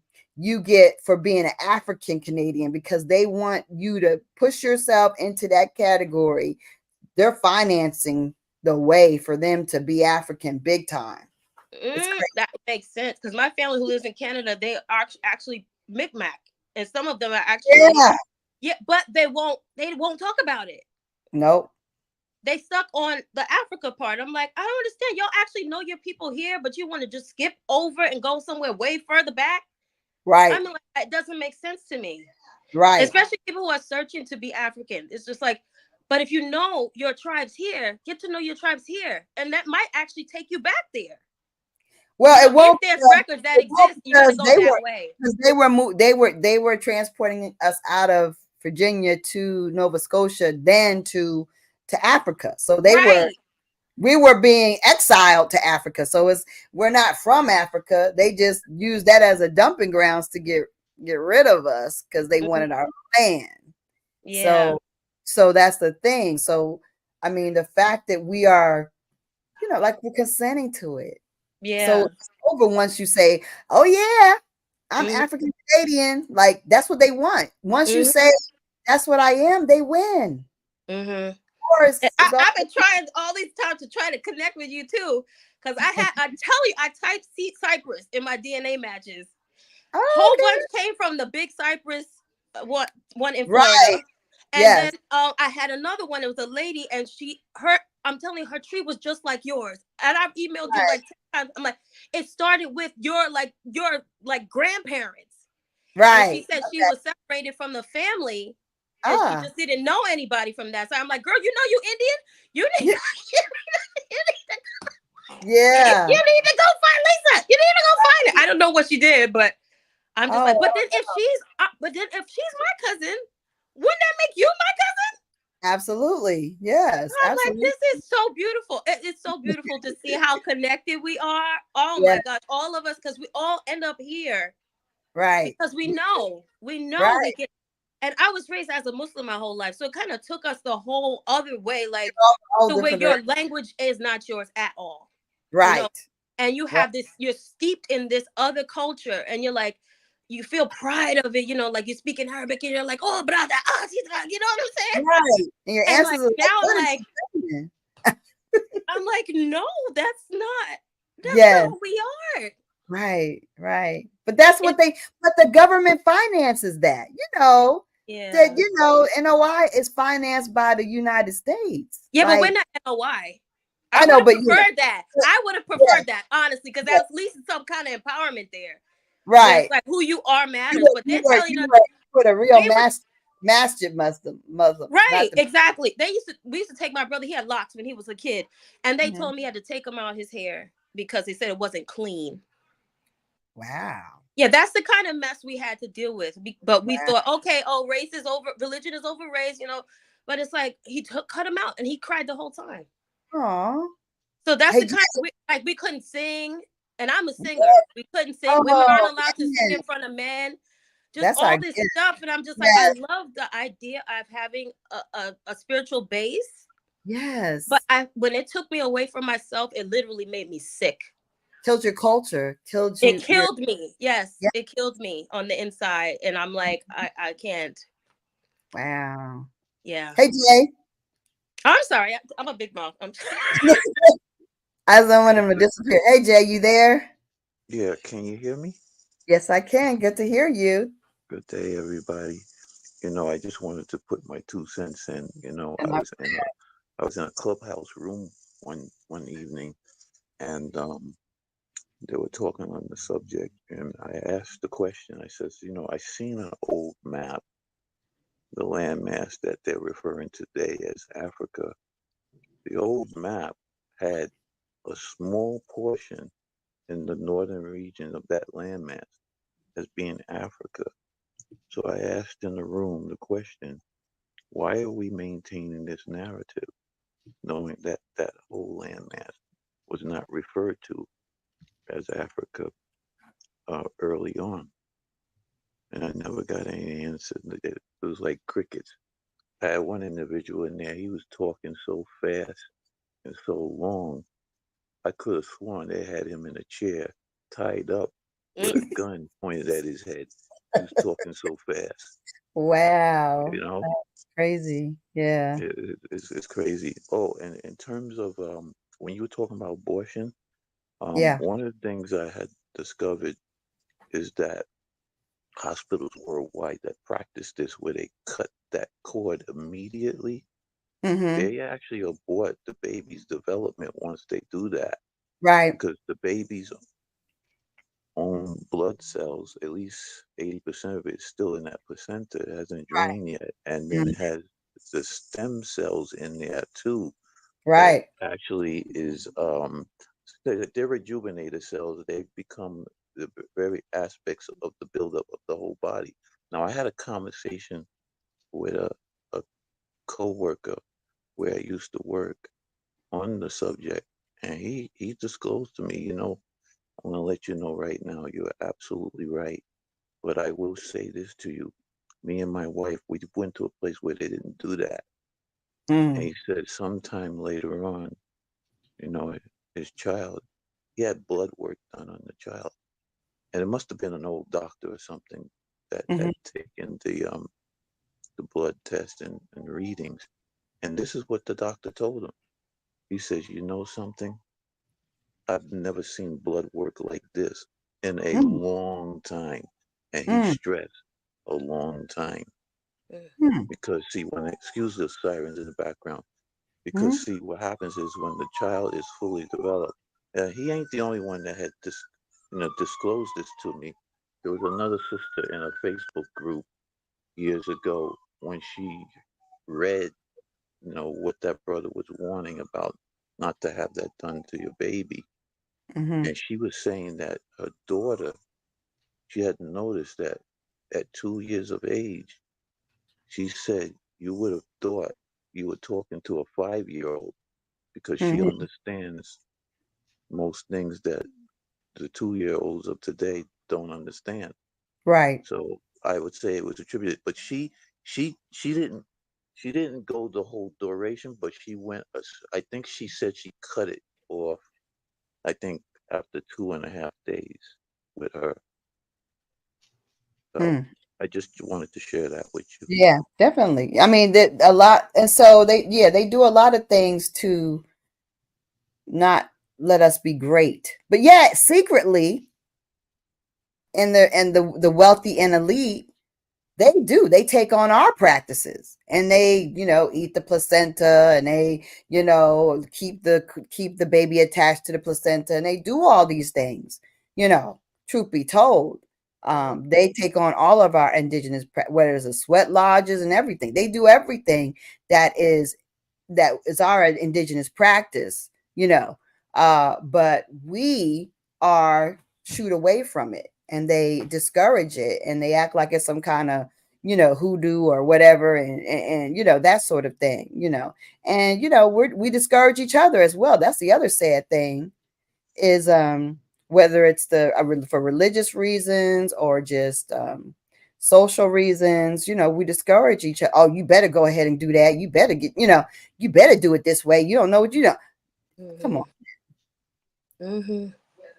We really need to be more mindful of what we can do to self-protect and elevate, instead of listening to people that don't mean us any good. Until we understand it, they definitely don't mean us any good. When we benefit off the system, it's just like you got through.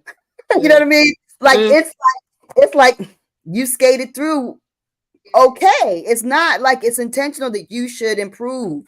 It's not intentional that you should elevate and graduate and be successful in business and get up there. When you are able to make it to whatever kind of success that you have, whether it's you didn't get destroyed by the system and your baby survived, or the hospital didn't do things to you, it's just you lucked out.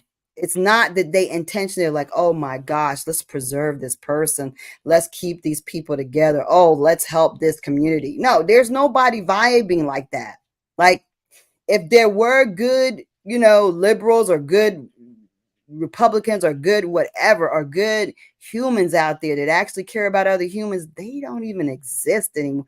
I don't think that compassion is a big thing like these days at all in general. Like, people care more literally about their pets than they do about people. Mm-hmm. So we can't go into this world thinking that somebody out there is fighting for us to be the healthiest, the most informed, and the best off. If we happen upon that situation, it's just a factor of a lucky factor. Sometimes it's because we happen to be in those upper echelons where they're going to make sure they're protected. So you actually are in their communities. So maybe just because you happen to be in a no targeted zone, you do better. Sometimes it's that. But if you live like I do in your community where they are targeting you, then it's like it's a constant fight. Like, you got to be going to the supermarket and saying, why do you got all this trash out here by the daggone, by the checkout? Why is all this garbage stuff I've never even seen? I mean, junk food, like, where did it come from? Mexico? I don't even know. Like, indescribable junk food of colors that don't even exist in any kind of nature or anywhere in the planet are at the counters. You know what I mean? Because it's our communities. They're selling drugs at the gas station, these Middle Eastern people. It is a drug zone. You can buy drugs there, period. Nobody stops this. It's known, right? It's known that they are actually selling drugs, but they don't go to jail. You don't see these Middle Eastern cats in jail. Mm-hmm. They're unbothered and unbossed. They've got a pass to do this in our communities. That's why they're here. Mm-hmm. It's a So, huge part of dismantling the whole entire country. Because from what I've noticed, I've been studying a lot about queer Marxism. And so mm, a lot of it is like they do not believe at all in private property. So like you mm, your land back, they see you as a capitalist okay. and destroy everything that is what they consider capitalism, which means to them is whiteness. Whiteness is not a color. It's people who own land. So they want to get rid of people who own land and then distribute it as they wish, and then take over the whole food supply so that Mm, they pull out what they want to give to people. And people will be assigned jobs, and they will be assigned, and if you don't work, you don't eat.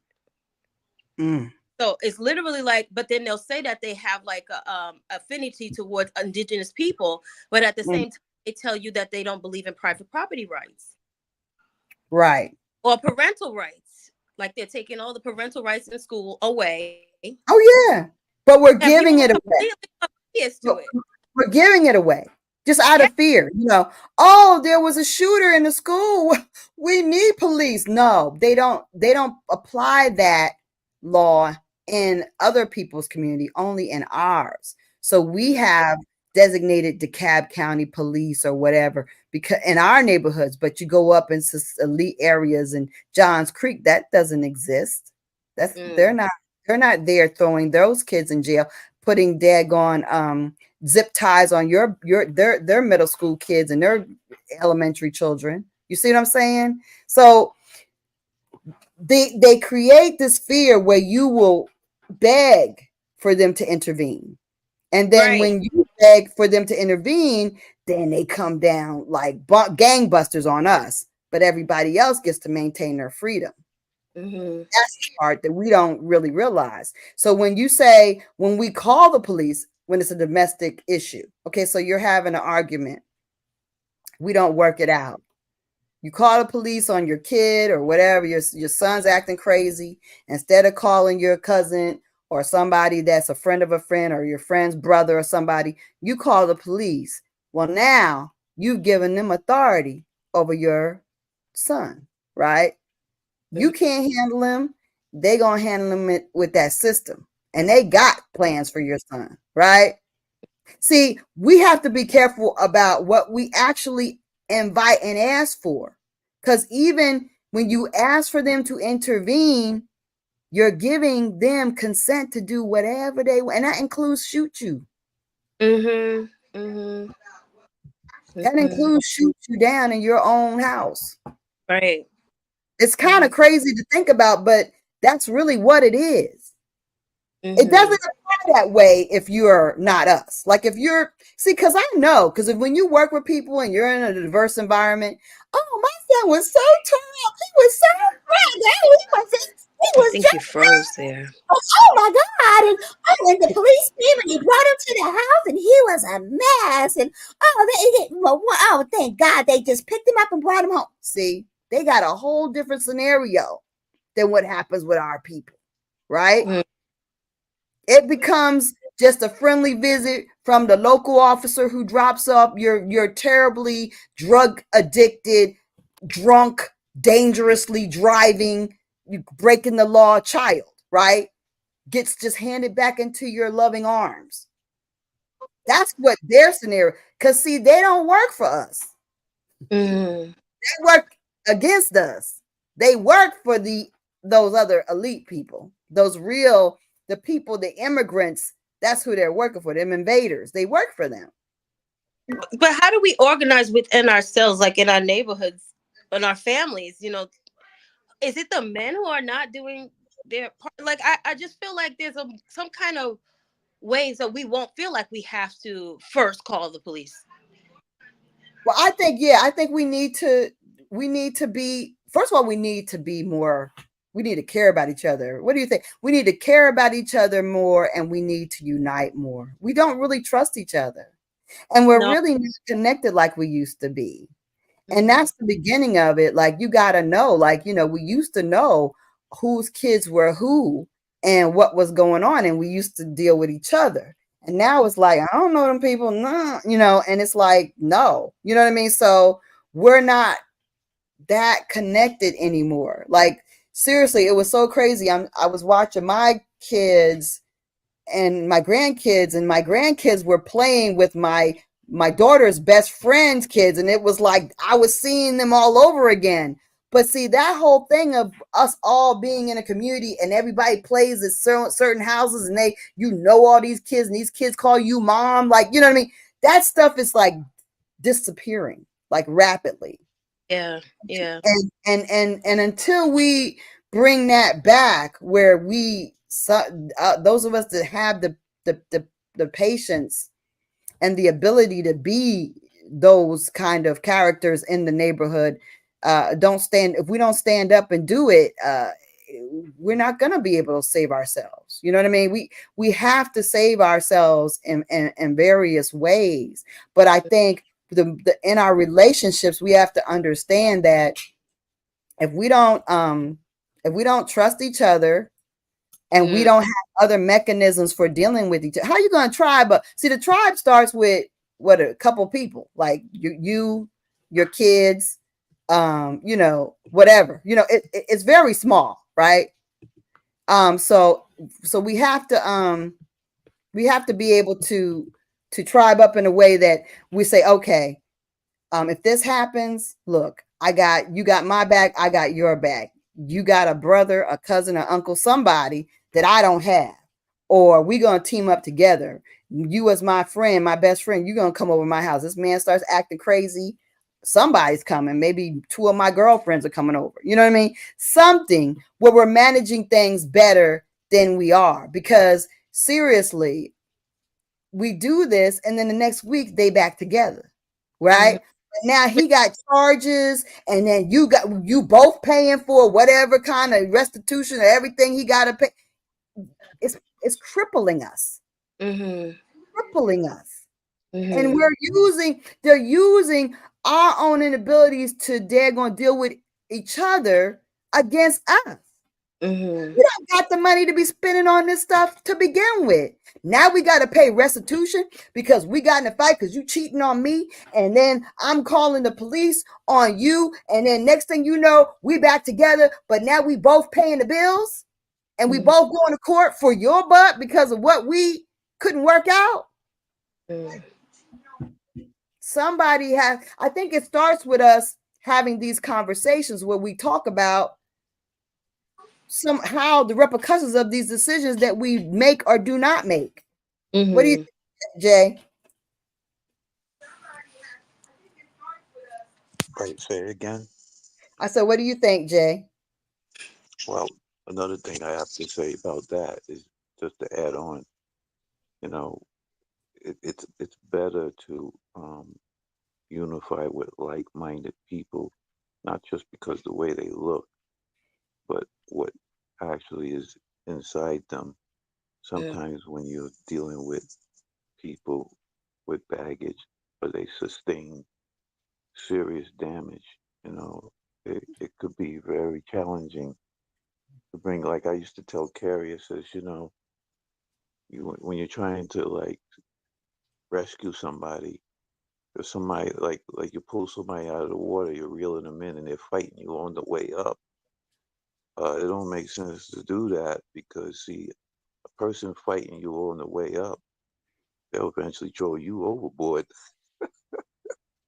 So you gotta fully vet people if you're gonna, you know, form an alliance somewhere in terms of, being supportive of one another, because we're not all the same. We're not on the same level of spiritual development. We're just not. So you have to be careful. That's what I would add to the conversation on that. Yeah, that's true. I mean, we're not all on the same, but sometimes people learn by trial and error. Because there's been situations where you reach out to somebody, and yeah, you get your hand slapped, or you get yourself burnt by helping them, and then you may do it again. I've done it again, but the reality, but then maybe on that third time, they get it. You know what I mean? They're like they finally made come to like an epiphany of like, well, I gotta stop doing living like I gotta stop doing these things the same way. You know. So sometimes by you reaching out and showing that example, even to somebody who seems like they're not getting it, they eventually do get it. You know, I mean, don't put yourself in complete jeopardy to do it. But if you can, and it's not going to put you in complete jeopardy, and you know the person has a basic intelligence and ability to kind of see things, then it's maybe worth the while reaching out to them. I feel. I mean, there's a lot of people where if you take it the wrong way, I could think of things that's happened in the past. If I handled it a different way instead of personally, it could have gone really wrong for the whole situation. You know what I mean?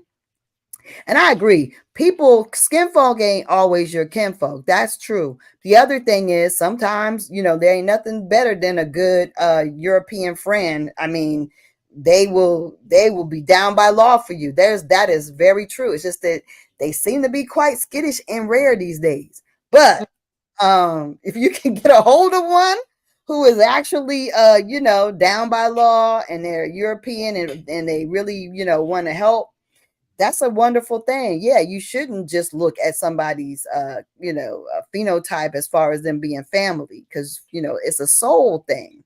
right? Our Mhm. connection is soul, because first of all, a lot of people are actually white passing, and they are us. Some people are look like us, and they more European than anything else, or other. Some of these people are straight demons, Mhm. and they look like they're human and they're us. You know what I mean? Mhm. So I mean, you got to definitely. I agree, Jay. You definitely got to look at the soul of the people and judge that as the main thing, because people are just, they have all kinds of guises, and a lot of good people are hiding. There's a lot of hidden good people. They're Yeah. not out and about. They're not talking. They're not making a fuss. They're not, doing a whole lot of stuff. They're keeping to themselves, and they're scared. They're hiding. They're in hiding. So Mhm. it's important that we, keep ourselves mindful of that, and and be receptive to, like he said, the good souls out there, because they're there. They're just, I think they're scared. I think they're skittish, and because Hey, it's Lisa, yeah. I've been wanting to ask you this question. See, um, I have ancestry on the Eastern Shore on my Mm, mother's side. mm, So, being that I looked it up on ancestry.com, mm-hmm, um, I hit a roadblock around 1828. mm, Okay. yeah. So, that's one question. How Yeah. far do I go with it to go back a little further? Also, the next question is, I know I'm on both sides of my family, my father's side and my mother's side. They said Indian. I remember that Hmm. clearly. I never forgot it, even though I went through the public school system and they try to suggest otherwise, you know. Right. Um, my question to you is this. Since all of real estate and banking is fraud, Hmm. um, and we're scattered, we're here, I'm up in New York right now. Hmm. There are others all around the country, things like that. Right. Is it possible, or what would you suggest? And I'm not asking you to give me legal advice, because what does that mean when you really think about it? Um, Hmm. in terms of securing property outside of Virginia, you being, you know, where your kin folks have connections to these lands, Well, I will does it make, yeah, go yes. ahead. I will tell you, okay, so if you have like patents or even like deeds, or there are people who have land rights, mineral rights that they need to get a hold of, and you do the genealogy, first of all, you're the first step is, first of all, get the genealogy like down to that person and linked directly to you. That's the first step. The genealogy needs to line up as directly as possible. Like that's a direct grandparent, all right? that if you have that that's on your side, and then you do a you're going to have to do a search, a deed search or a title search. You're going to go all the way through and find out how did it change hands from your ancestor to the people that currently might be on it, right? So you'll do a title search. That's part of the process. And then what I find is, yeah, you can put it in a paper, communicate it publicly that this is my land. That is a good way to go. Always be public, always be upfront about this is what's happening. Send notice to the people. I have quit claim that is not illegal. You can quit claim the property and just declare it yours based upon your ancestor being your ancestor, include the genealogy in that claim and that sort of thing, and then go ahead and claim it to yourself. It's just showing interest in the property. It is not illegal. Despite the fact that they have what they have done to me. The reality is then if that doesn't work, there are litigation steps that you can take that will actually clear all of this up that I now understand is what I didn't know 3 to 5 years ago that I know now. It's what I should have filed that would have actually cleared all this thing up. But the reality is, yeah, there are steps that can be taken. Are you going to get pushback? It depends.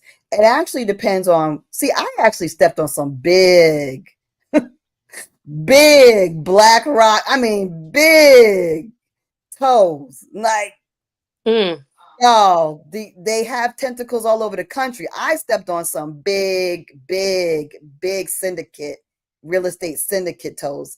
It's not even a joke. It's real big. And I did, and and it was I mean, really, would I have done it over again? Possibly, maybe not. Because probably if I just claimed the Smith Beach Road property that was, it's very fraudulent tax wise. Is there little houses on the beachfront, and those people, they don't live there. All the property that I quit claim, people don't live there. Like it's all like rental properties that are like summer rentals, right? So it's not about pushing people out of their home that they live in. That was never part of anything. Even though a lot of the academics like, who cares? Take it, So, but that I made a concerted effort not to do that because there's so much vacant property on the Eastern Shore.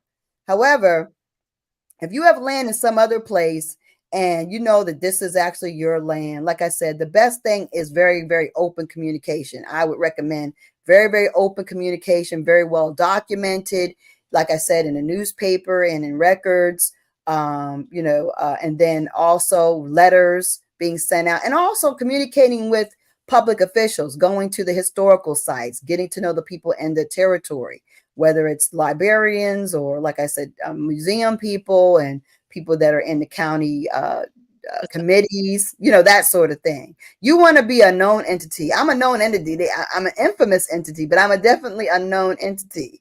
They know I exist.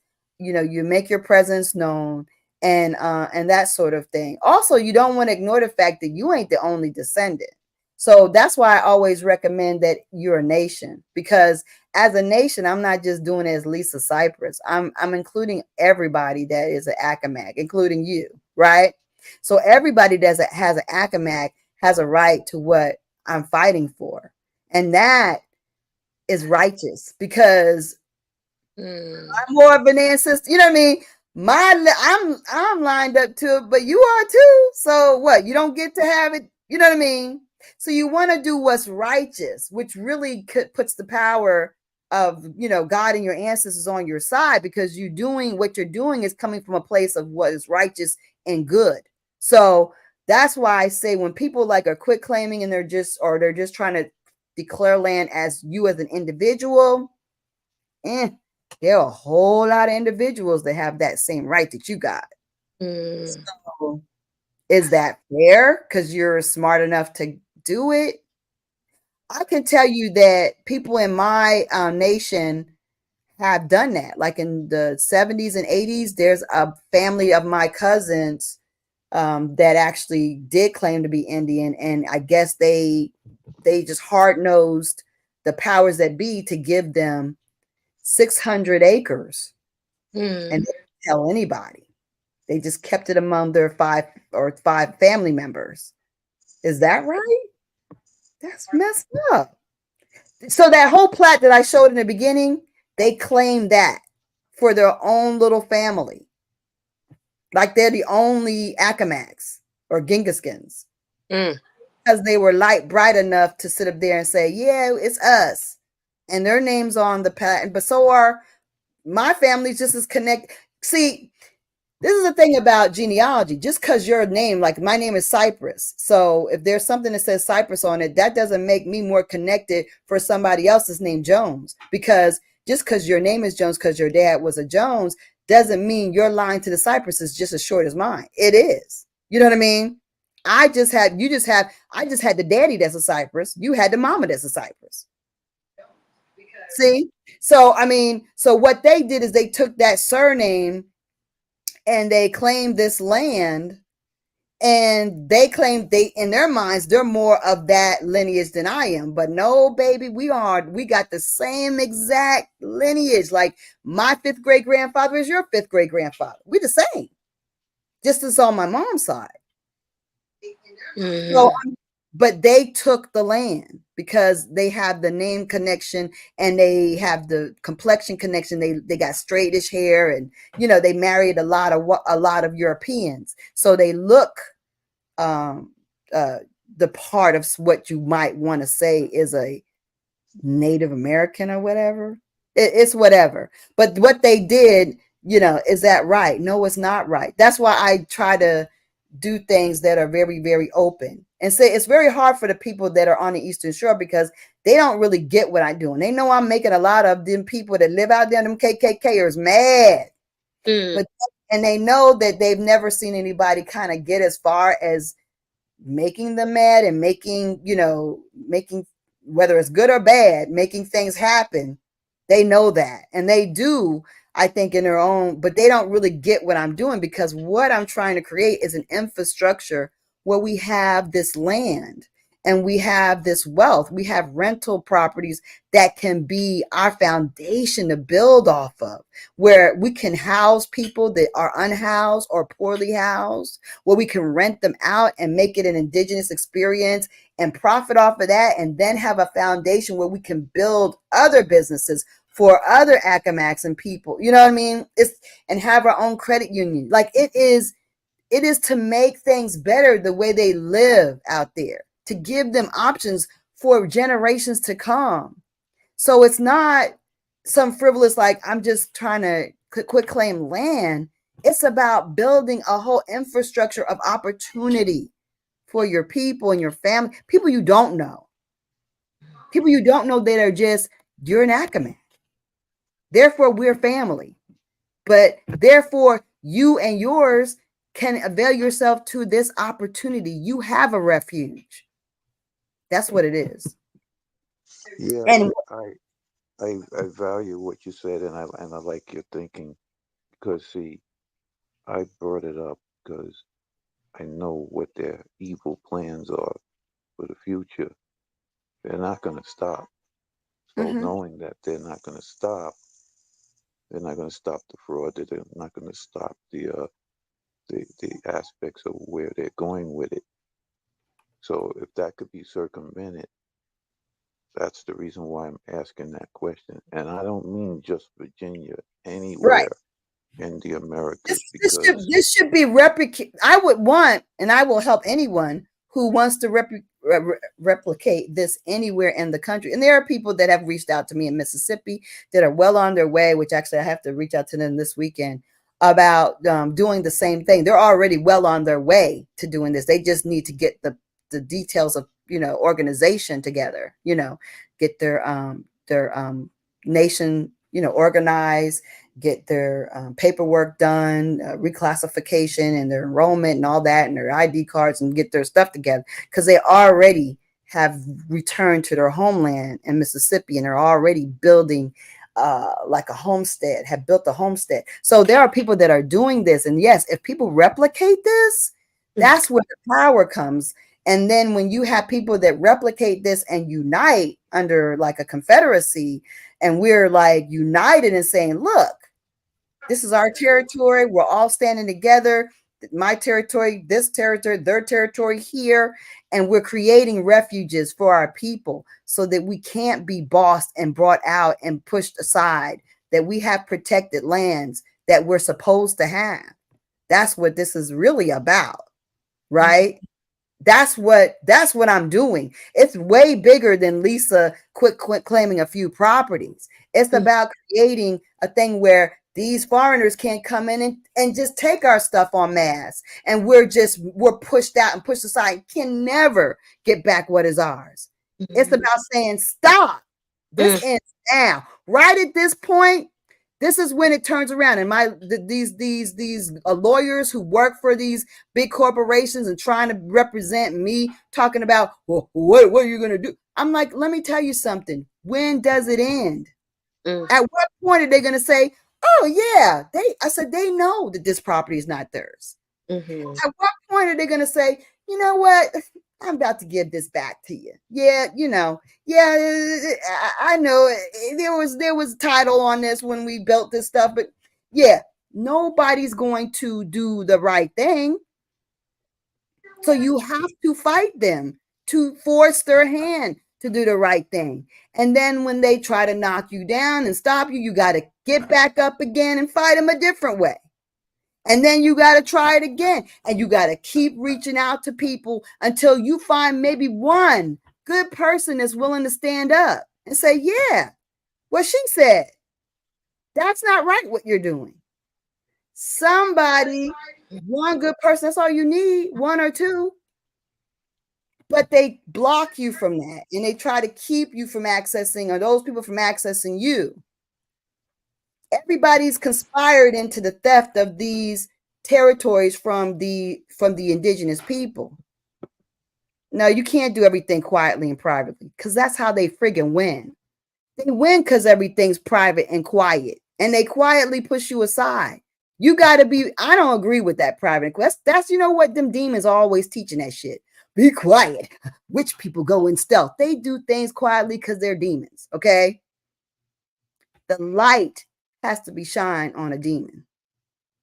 I believe you need to shine your light and be bold. You ain't got to tell them every move you're making, but you need to be bold about what you're doing, because that's how others know, hey, she's doing it. Well, maybe I'll do it. Maybe I'll try that.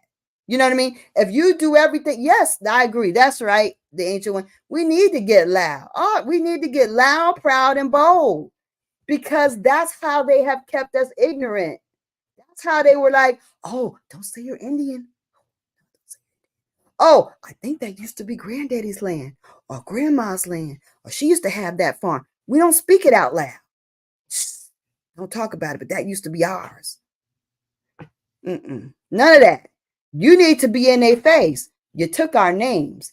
You took our land. Either you are our cousin or you're a complete and utter fraud. Well, Because one there's thing no I way know, to do it. one Huh? one thing I know for sure, um, all these different government buildings and courthouses and things like that, they're actually considered foreign vessels in dry dock, all of them. So the interest on the lands of America really isn't there. They have people lost at sea with their paperwork. It's a Mm-hmm. sick game they play, Oh, yeah. and it's really sick. And you're right in defining the being by what the being does, by calling them a devil or a demon. I kind of find it strange how a movie comes out called The Devil's Advocate, and it goes over most people's heads that that movie is about the whole legal system. Oh, yeah. So they practice deviling. Oh, yeah. That is an actual practice. That's a word. All this They word practice. craft is word crafting is witchcraft, right? They use these words, they're casting spells, right? Why are they using Latin? Okay. Why? In 2024, you using Latin? Why? They're using this is their ancient demonic way of communicating. This is spellcrafting. It's witchcraft.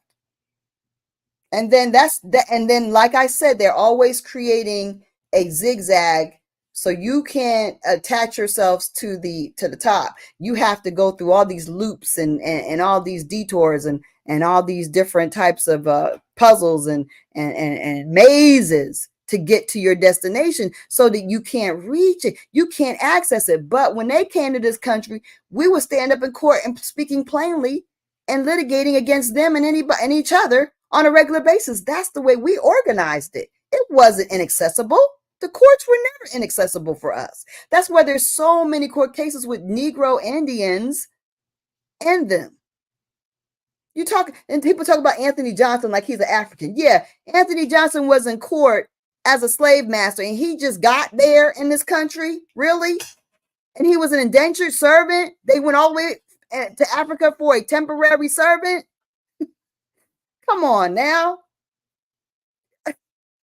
They went, oh, so they had jets or something? Why would you go to Africa, all that time, expense, danger, and not even a chance of survival, bringing over malaria, half dead people, who can't speak the language, don't know the crops, don't know nothing, and won't be even suitable to be a worker unless you can revive them and then teach them and train them. And 5 or less years, you're going to set them free and let them litigate against you? Make that make sense.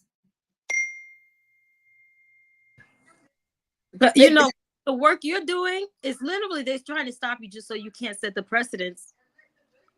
So right. That all the floodgates would just open. Because once they let you. I don't think so, though. I mean, they think that, but I think people just are not down for the work. You know what I mean? I really don't feel like people are down for the work for real, for real.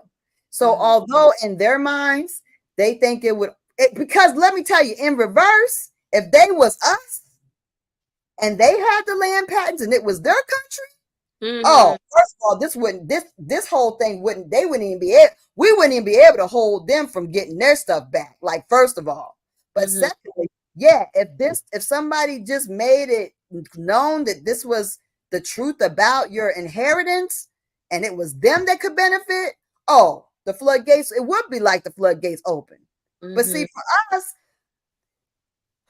Indigenous people are real laid back, and we're real like, if it ain't broke, don't fix it. And we're like, what's the point of that? And we're like, oh, so then what are we gonna do? See, a lot of us aren't built for this fight. We're not built. It's just not attractive. Palestine or someplace else, and not where they actually live. What's that? Or they're worried about Palestine, them in their land. Like, all people are so invested in other places that I'm like, you understand what's happening to our people here? And then they'll say that that's selfish and all this stuff like that. But I'm like, you don't understand. We already had the genocide.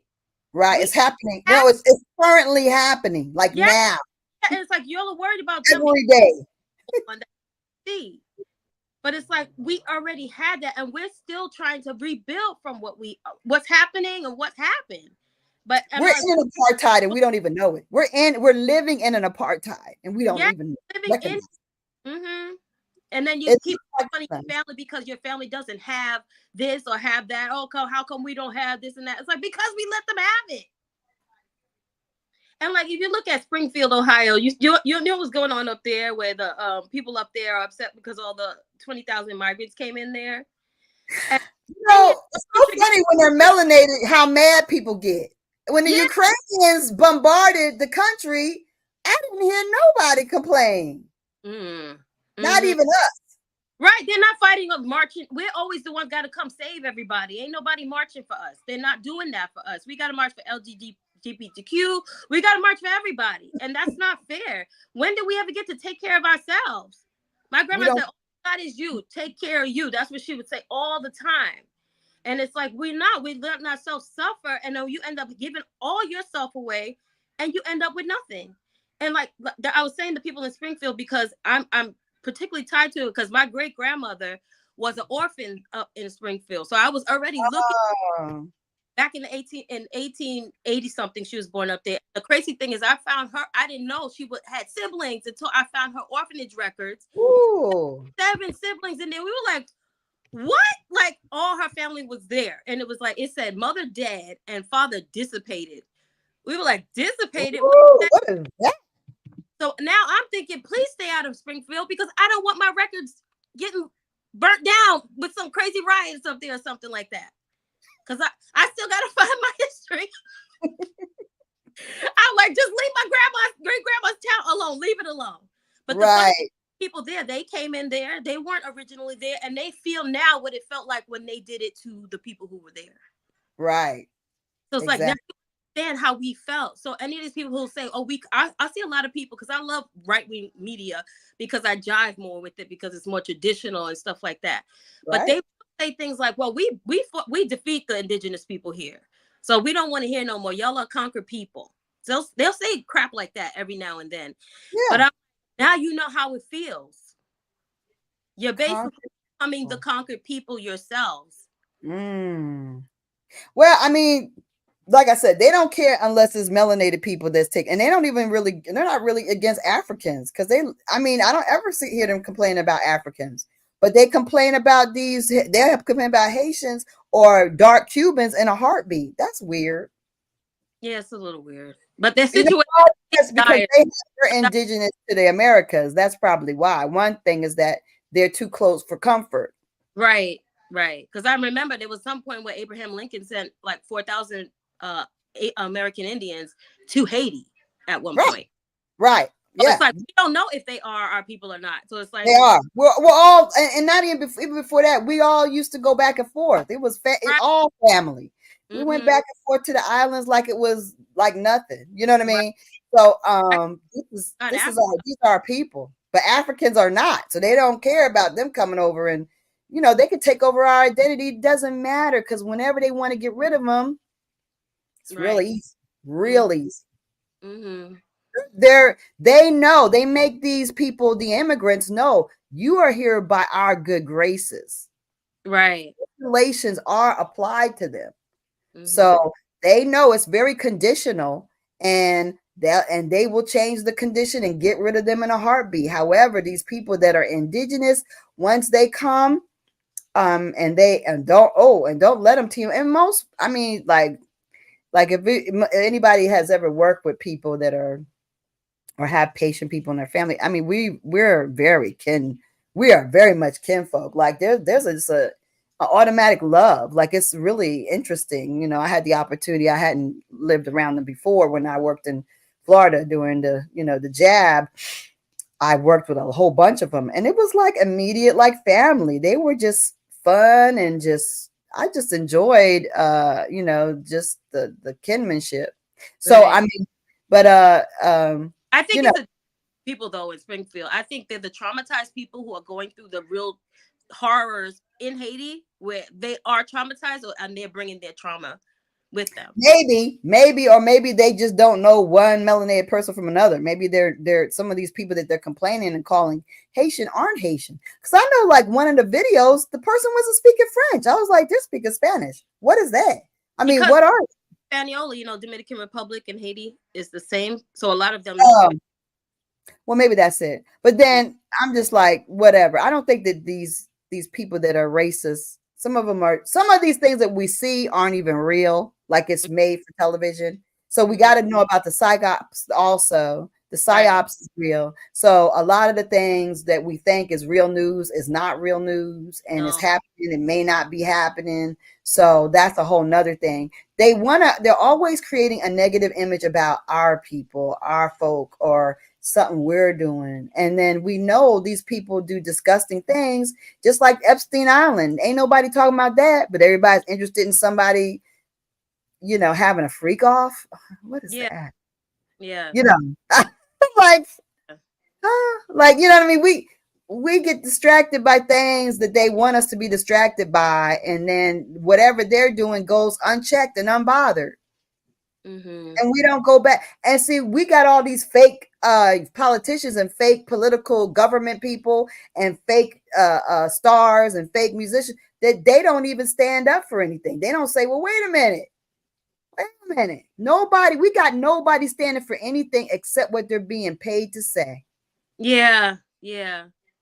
But there's also a lot of people who aren't being truthful where there's things that are really wrong when our people are doing something. It's like they're afraid to even say, and then Right. up in their own detriment, trying to cover up stuff. Like I know in Springfield, they are crashing people. They're hitting people with cars because they're giving them IDs for driving, and they drive. So literally, they like They said they can't. They're saying. I did see that they said that they can't drive. Right? yeah, Seriously, they can't drive. Oh wow. bad. And it's just like the resources that they're giving to them, they're not giving to the people there. And it's literally I believe they're trying to cause people to hate each other by flooding them with foreign people. And it's like they want to create destabilization so they can come in and look like heroes. And that's true. And exactly. Just like I said, you'll beg for the police to come in, right? You're going to beg for the government to take over, right? That's what they want you to do. They want you to consent to it. They want you to beg for it, ask for it, plead for it. And you're right. Why would you give these people licenses? They don't know that they can't drive. Why would you do that? Because you want them to create a problem. Why would you let it be known how much money that these people are getting in benefits? Because you want people to be angry. Nobody was sitting around telling you everything the Ukrainians were getting, and they were getting more. If they're giving that much to the daggone melanated people, wow, you don't even want to know what the Ukrainians got. You don't want to know. No. You don't want to know. Yeah, and when people are suffering and you're just like watching these people run around with new cars and new clothes and they're kicking you out of where you live, of course you're gonna get mad. Right. And a lot of the poor white folks out there, and they're just like, we don't want to hate anybody. That's not what we're here for. People say they lived there for years. Melanated people say they've never been called the N-word in their lives until now. Right. So it's like they weren't doing that because that was a highly mixed society up in Ohio. Remember, that was the free place. Yeah. My family was up there where it was like a free place, and they really tried to mix, and people all married, and it wasn't a big deal. But now they're trying to even ruin the legacy of Ohio and what it meant to people. Terrible. Wow. That's really sad. And becoming free. Everything that was good, they go to those specific places and they try to ruin their legacy. That's my opinion. I just look so conflated. The destruction. And then you have Kamala Harris, this woman who keeps claiming she's one of us and then telling people that we're not like her. Like say with Taraji say she's not like us. They're not like us. When she's actually one who's not. So it's confusing. And then to look at her phenotypically, she looks like auntie. She has the same birth as my aunt. I'm just like, aunt's a lawyer, just like her. So it's like, I want to love her. I want her to be what they're saying. But when you see what she did, like she has a affinity towards immigration over who are already here.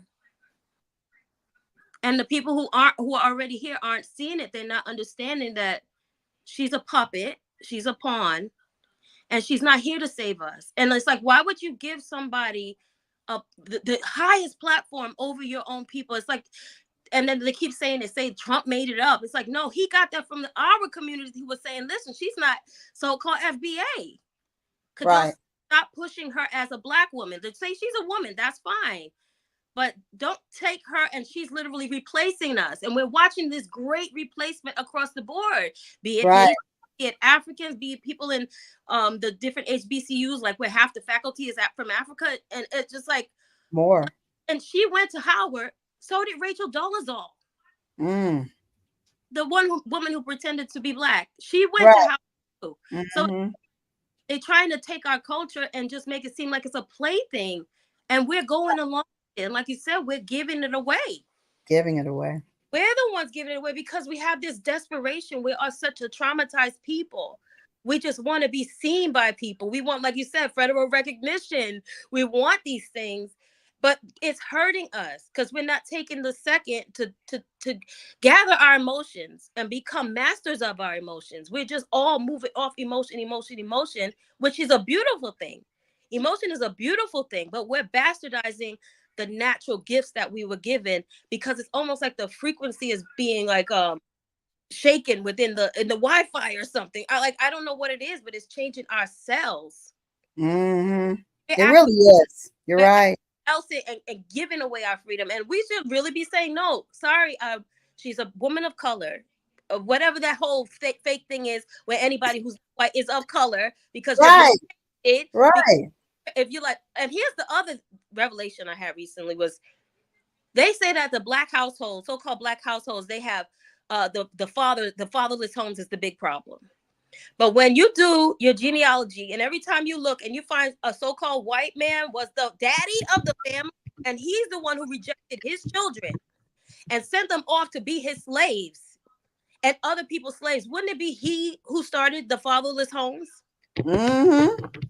So like that started with them. I know my great grandmother Fanny Ann Spinger, her father was that German man who was the slave owner. I know that. And it's just like they're calling people slaves, and they're literally all their family. And then they have the nerve to tell us how we act in our families. It's like, you started this. Mm-hmm. And then we have these pictures of these so-called slave owners, and half of them are brown-skinned people. I'm just like, so no, we didn't get all of our names from white people. We did not. And it's very No, most of them took our names because we are the landholders, and they came over as prisoners and orphans. And names mean things in Europe. It means everything. It's your status, it's your wealth. It represents everything. So the fact that they try to teach us that we were given our people were given their possessions, their last names, makes no sense. Like, you were really careful about who you married because your name meant something. So and how gave them their children land when they died and so-called freed them and never got married themselves. What does that tell people? That that was their family. They married the indigenous people and took on their name, and then it's mistold. See, there's always, like I said, erase, replace, and they repeat. So they tell you, they remix it and say, "Oh, you are the child of the master, and you got your name." No, the master came in, zoomed in on the indigenous people, took their surname, and that's why you're connected to the land, because it always was your land. Our movie with DiCaprio. Oh yeah, yeah. They laid it straight out. People should have been in the streets, like, just upset, like, because that was real, and they really showed how those white men were killing those women for their land. But they did it. They did it to us first, right? Because that's like that's in the 1900s, right? So they did it. That's how they came in and did it to us first, right? Before the Native Americans, they did it to the American Indians. And then a lot of people don't get the fact that there's a difference, that we're a different people. But but we are intermixed. Some people are like a Native American and American Indian. They got both in the family because people came down and went up and moved around. But yeah, so but when you see that, the way they intermarried and plop themselves right in it, when you do your genealogy and you see that these people who say that they're Baldwins or say that they're heirs, and then you look back and only the majority and the masses of heirs that are there are Negroes, and the masses of Baldwins are Negroes. What are they doing? They pretended to be you. They married into you, and then pretended they're some kind of Europeans that came there and got things popping. No. They came in and usurped your identity and took your land. That's all. And then they continue to lie. They pretend, like for my big mama's people, they pretended the plantation. They built a plantation. They didn't have no plantation. They wouldn't know what to plant. They didn't have a plan. The house only was expanded to the size that it is now in the 19th century. They lie about when the house is built. They lie about their lineage. And then they write gigantic books to daggone solidify the lies. They're complete and utter frauds. And because they write the books and they got the historians in their pocket and the judges and everybody and the politicians and the people in the historical whatever, that's how they're able to make it fly. Everybody's there to support the theft. But see, until we start actually being who we're supposed to be and standing up like we're supposed to stand up together, we can't fight them, but we can. I mean, I can single-handedly go to, and I go to the, Williamsburg. What the world are you doing? Why are you doing an indigenous African display? Like, what kind of bull crap is that? Yeah. You know what I mean? Why are you doing this? See, the way that they are pushing lies on such a level that deserves its own, lawsuit in itself. That's crazy. The fact that they are misrepresenting history for the next many, many, many, many, many hundreds of years with this bull crap in museums. Now that we know better, it's time for us to fight differently and to address the fact that the educational systems are misteaching, the museums are misdirecting. All this stuff needs to be addressed. And I do, but see, I'm fighting for my life. So it's hard when you're busy fighting for your life, literally, and you're also want to fight for these things. But I will send an email off in a heartbeat about their thing. If they're on Facebook, they made like different types of displays about the Wakanda stuff. I make comments about it, derogatory, talking about they're misinforming people. How dare they? That's illegal. You need to stop, putting out this misinformation about Wakanda and Africans and colonial Virginia that did not exist. There was no 1619. Stop it. And now have you ever thought of putting a curriculum together for the schools for them? Well, yeah, actually, I was speaking to some people in the educational Department of Education like a year ago, but then all my life started to shatter. But I didn't get back to them because they actually said that this is a perfect time because they were working out curriculum and stuff like that to kind of bring up that sort of thing.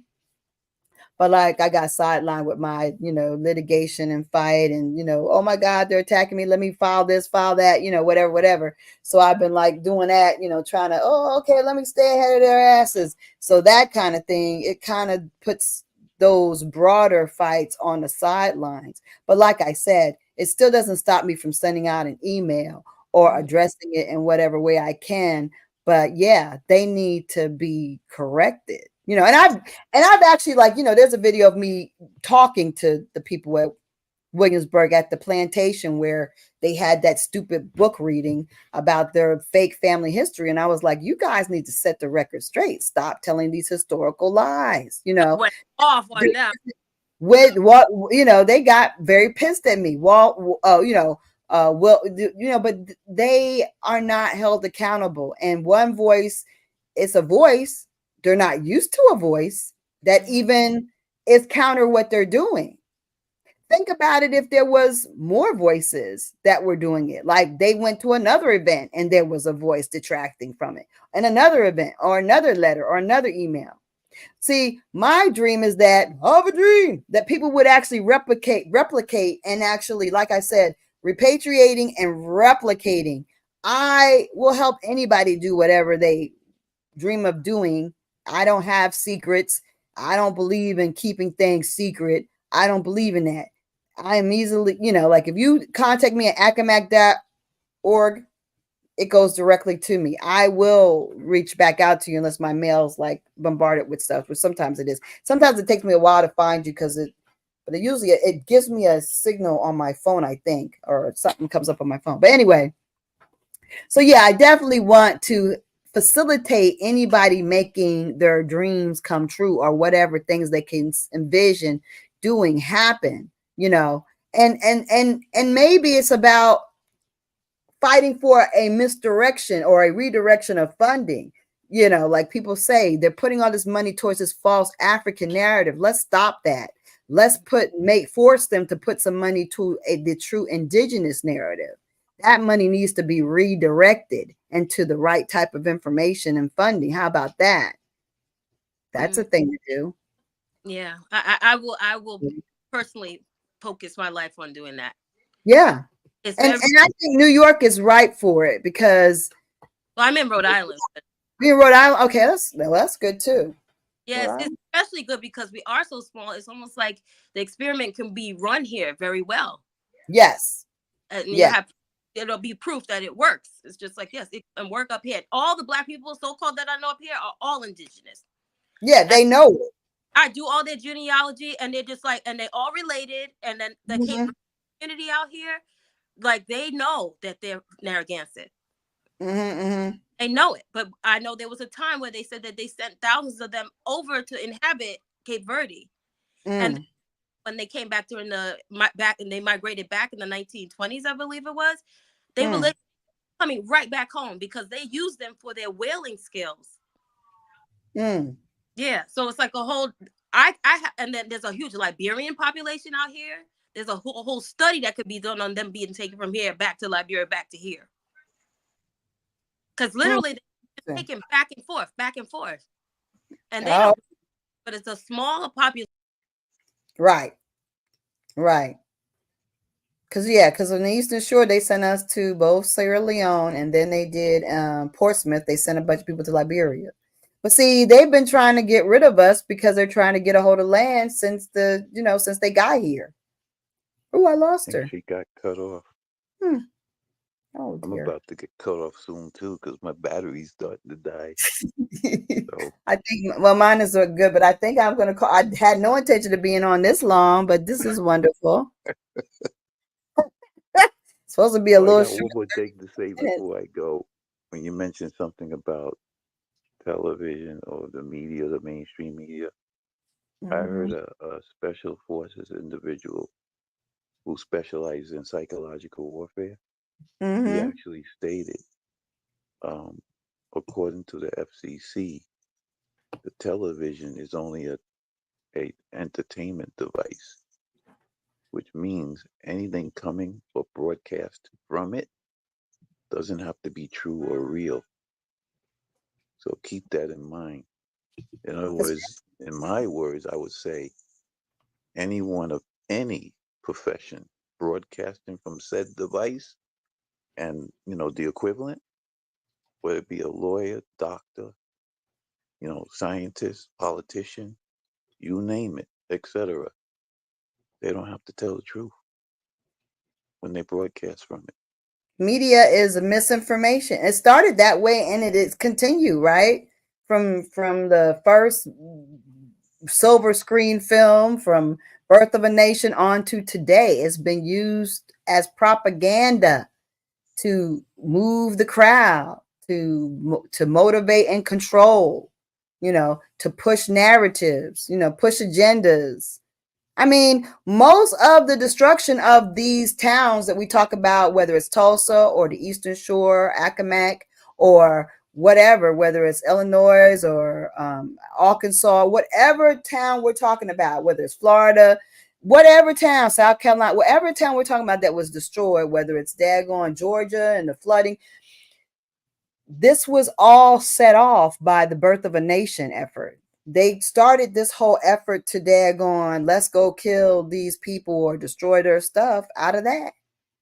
I mean, it was propaganda. And it continues today. A lot of things start off as fiction to motivate and to control and create it in reality. And at this point in time, like you said, we don't even know. We can't tell. We can't decipher fiction from reality. And a lot of things that we think are reality aren't, like you said. They're not real at all.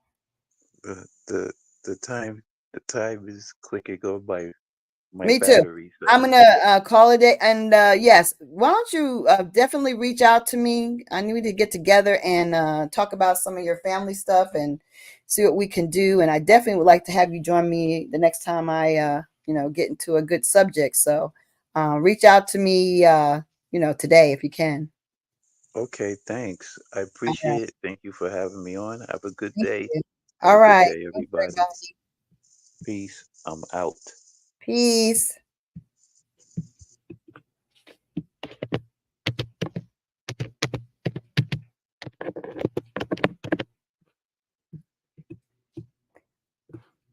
And now, everyone.